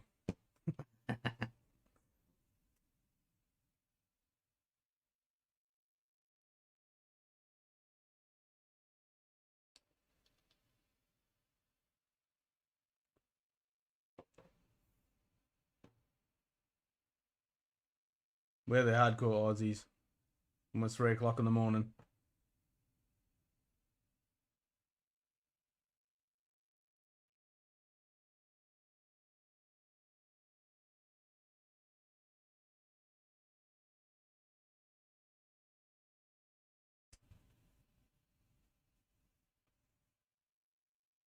Yeah, exactly. My missus is gonna be working at 8 or 9 o'clock in the morning. So my son's gonna be up. But he'll have his iPad and watch TV and get himself his own breakfast and all that jazz, so I can probably snooze. And then I'll jump in on midday and watch the hot buttery rolls. Nice. Congrats, man.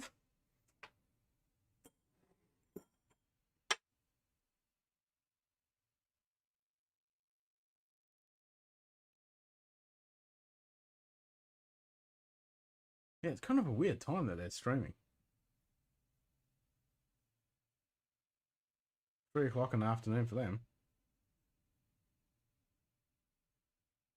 Yeah, I don't have to drive anywhere. I mean, and the bonus point is my mother-in-law is going to pick up my boy around 10ish and take him around to her place because he spends the day there on Sundays. So win-win. Because if the missus is working, she goes around there to her mother's with him, so I get the Sunday to myself. So yeah, I don't have to drive anywhere.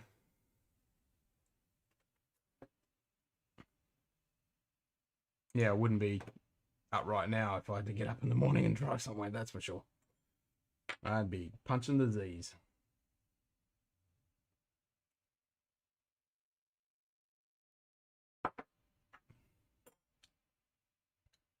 Yeah, it kind of made it a bit thin with the water. Finish kind of drops off. Still nice though. A little bit of malt oak hangs around.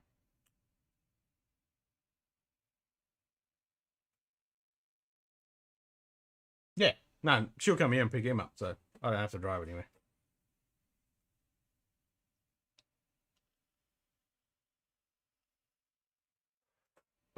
No, I wouldn't be drinking at this hour in the morning if I had to drive somewhere. That's for sure. It is a win. Totally. It'll be even more of a win if my missus gets a message in the morning that she don't have to go to work because she'll pack him up and take off. I'll be like, hell yeah, house to myself. I can drink whiskey. But I can't get too stupid because I do have to film tonight.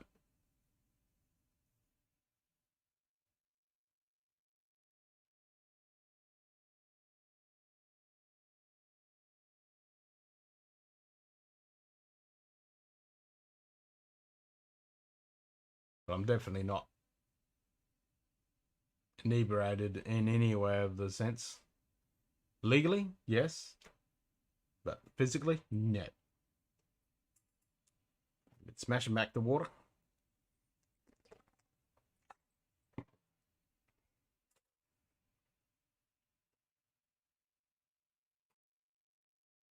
Had some nice tasty drams tonight. What did I start with? I can't even remember what I started with. What was it?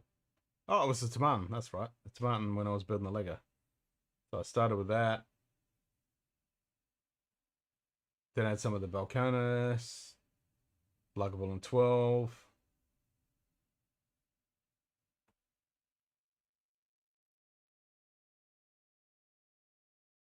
Yeah, that's what I was thinking. So it's odd for them, but yeah, 3 o'clock on the Saturday Arvo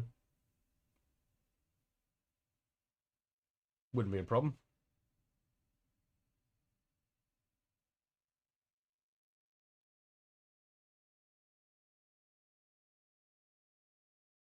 I like that picture of that wolf. Nice wolf. I want one. I want a wolf.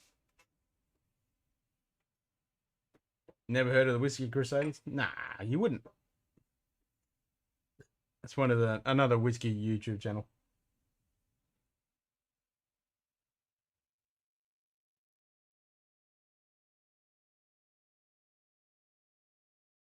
Yeah, Husky and Malamute. I love Huskies and Malamutes. They're awesome. It's too bloody hot here. I want one, but they're too hot. It's too hot for them.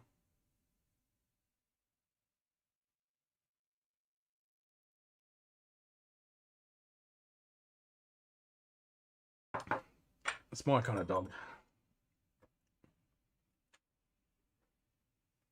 Like if I was living back at home, I'd definitely have one. Such a beautiful dog.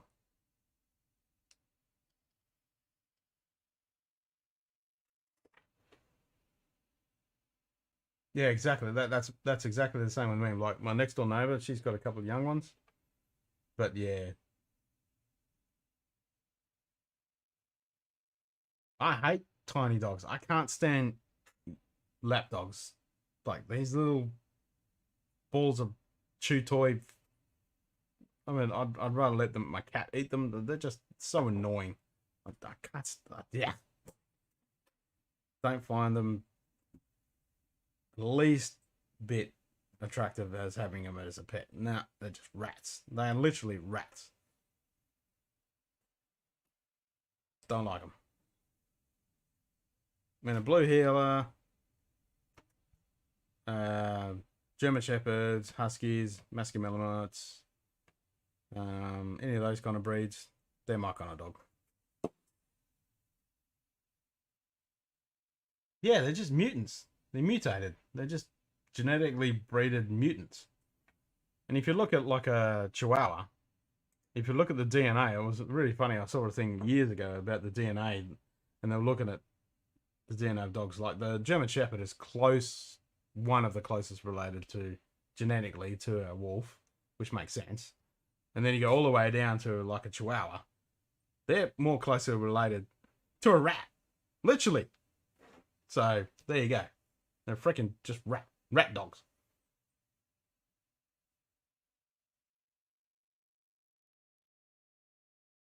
I know, and they just the noise that they make is so irritating. Yeah, exactly. That's why I call them chew toys for my cat.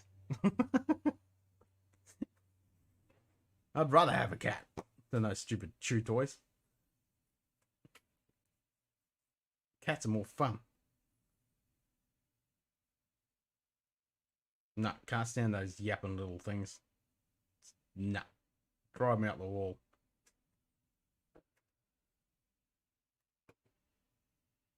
Hey, Charles is in.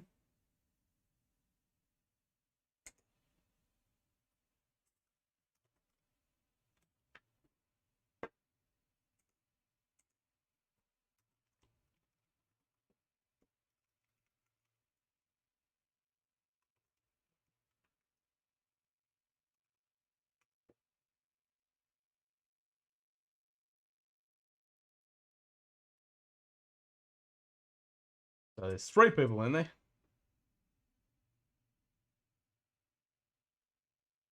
You have a cat, but she never lets you hug you. So she's one of those tear your face off kind of cats.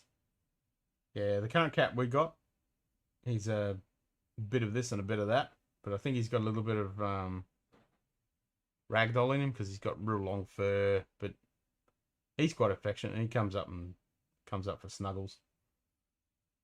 He likes his cuddles. Only when he wants them though. But it is pretty funny if like during winter and when it's cold and I'll sit out in the sun and just chill for 5 minutes. He'll come over and come over for a pat. So I call him my sun buddy. The cat we did have that passed a couple of years back. Man, that cat was psycho. He had such a character.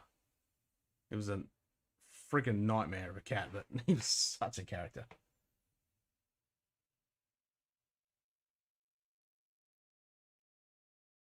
Oh, really? It's like, I want freedom. There's other rabbits out here. Bloody rabbits. I mean, they're a cool pet, but yeah, God, we have a major rabbit problem. Bloody rabbits. Dang.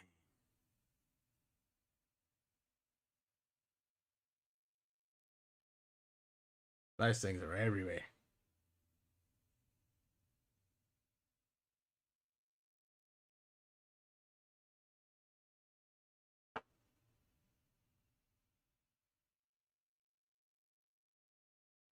They're sneaky buggers. They'll get out, dig a massive hole, and they're gone.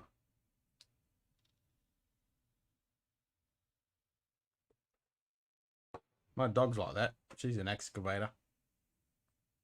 She's getting a bit old now. She's 12 this year.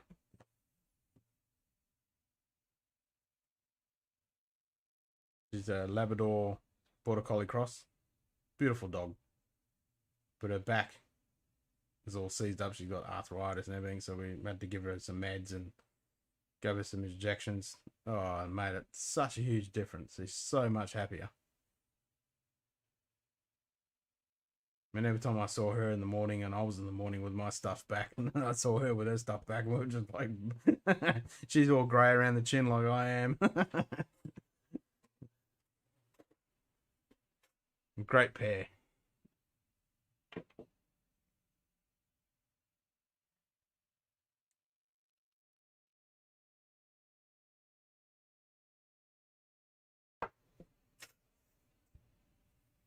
Yeah, so our fluffy cat, he'll be sleeping on the end of the bed right now. That's his spot. He sleeps right at the end of the bed.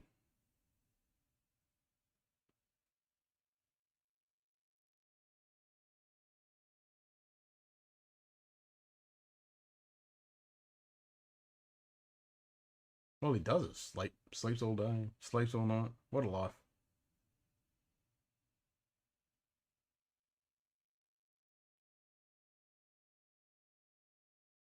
Well, there's 4 people. 15 minutes to kick off. And I wish I had some Wolfburn.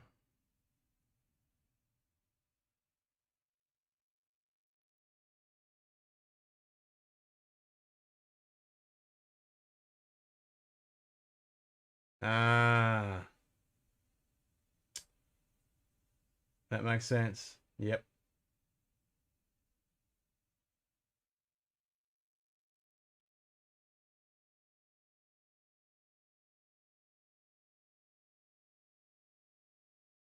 Yeah, man. They are massive diggers.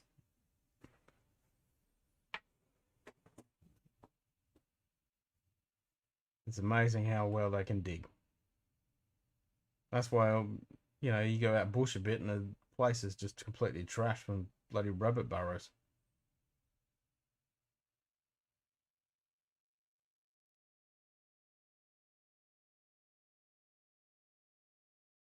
Yep, she wanted the D, Simon.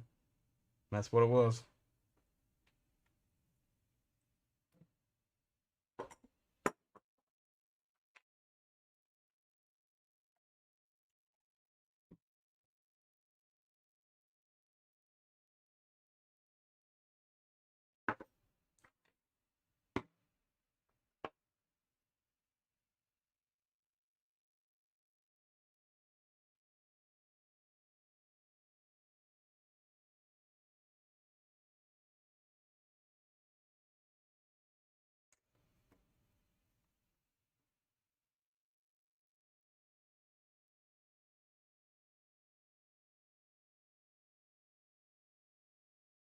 Oh, there we go. There's Matt.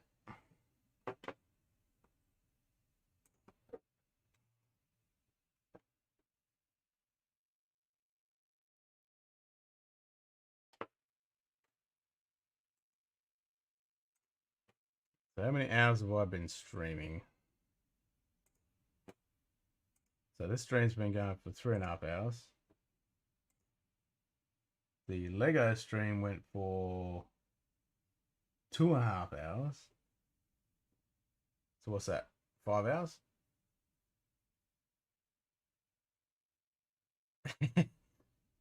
No worries, mate.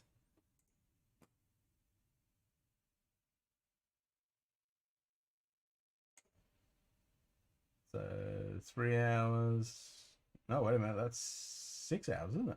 Yeah. That's 6 hours.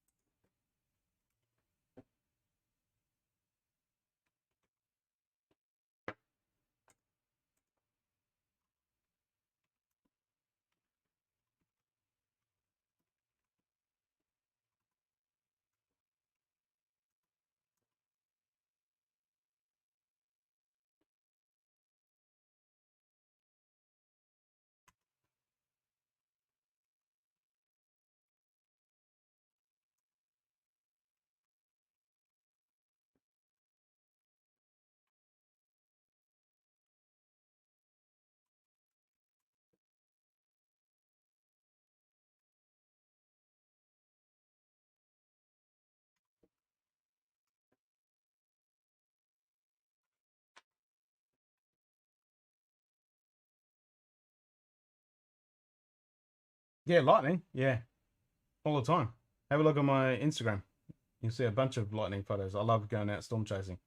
There was a threat that there were going to be storms tonight, and I would have been out chasing storms all night if there was. But normally these tropical cells, they don't produce much lightning. It's all just wind and rain. So if there was lightning, I'd be out shooting it right now. So if you look at my Instagram, see if I can find my Insta or my Facebook. I've got storm chasing shots.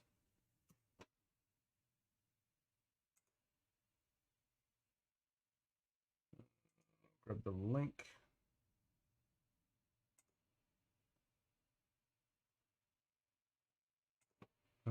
Logged in as another one.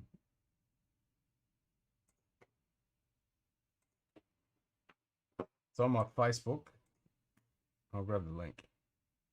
My photography page. Here we go.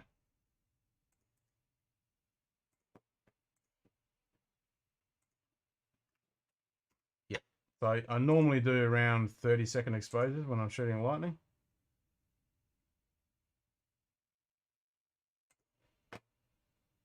Yeah, it is. Big time.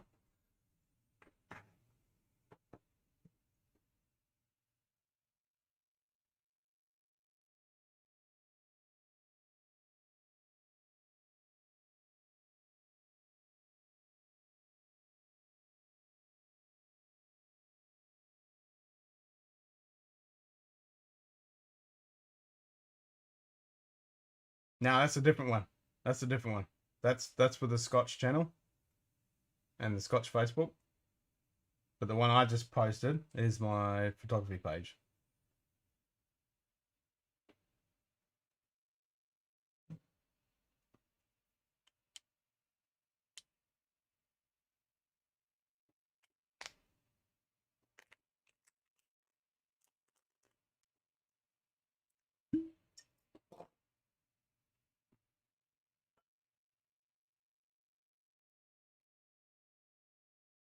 And then you'll find a link to the Instagram on that Facebook photography page.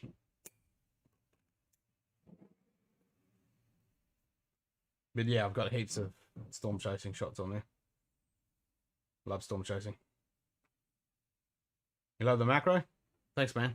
Yeah. So I've got two extremes. I do the astrophotography, and then I do the macro, and then I do the storm chasing. So I like the tiny and the far away.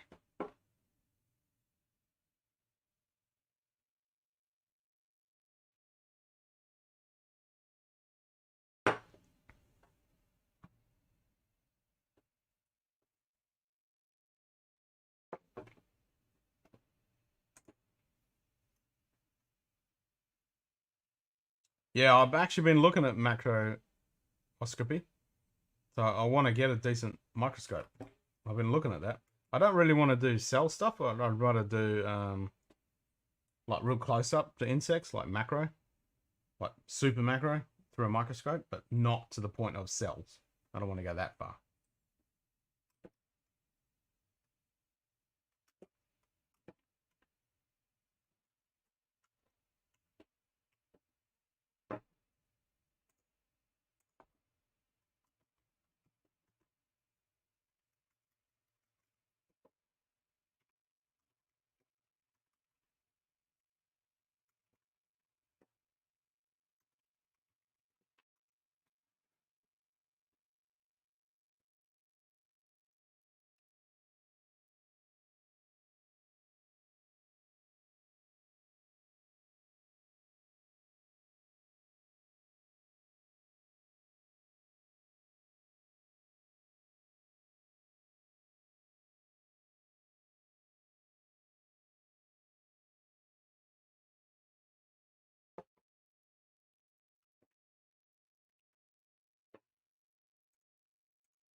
For which photos? The astrophotography or the macro stuff?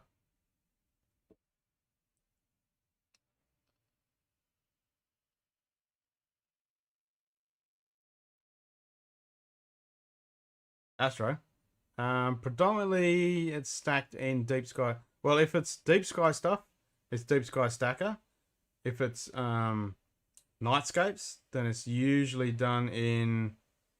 Well, my recent stuff is done in Sequitur, which is the free software. I'll talk about that software in the stream with Jason. But Joseph. Oh, hardware. If it's nightscape, it's just the 5D Mark IV or the 5D Mark III on a tripod with the Samyang 14mm.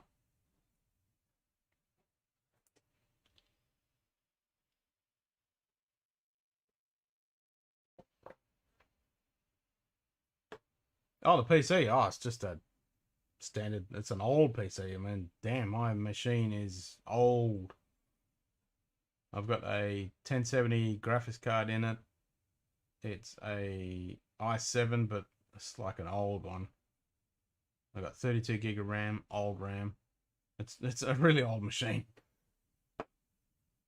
Definitely due for an upgrade, that's for sure.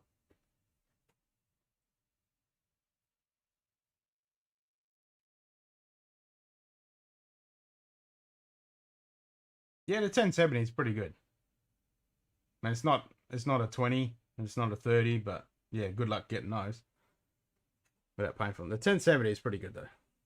Yeah, I've got a 1070 and yeah, well, I can play like the Assassin's Creed. I was playing that. And I was playing like a 4 drive. Well, I can't remember the name. I don't really play games. I got VR and I occasionally dabble in that, but it's more sciencey, travel type stuff. I don't really play games.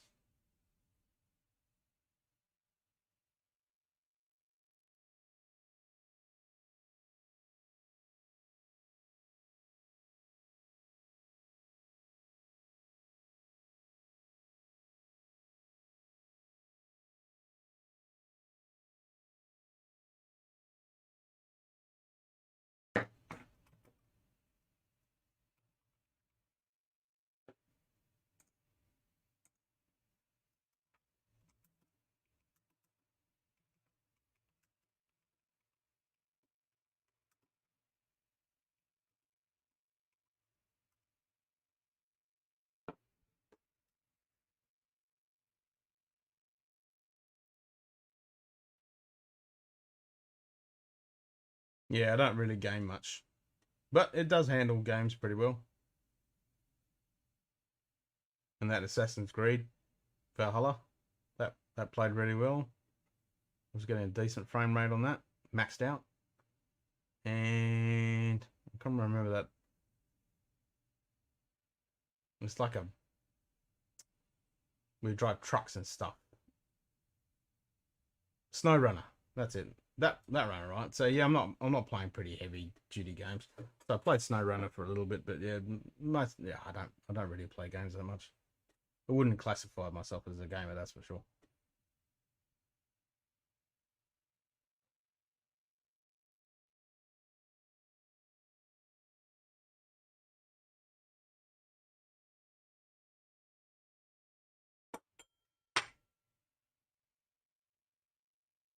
Right, I suppose I'll kill this stream off since Whiskey Crusader is about to kick off.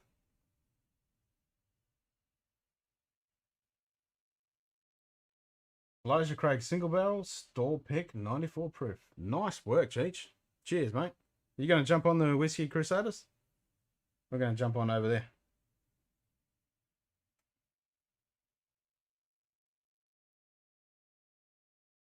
Yeah, probably would. Exactly.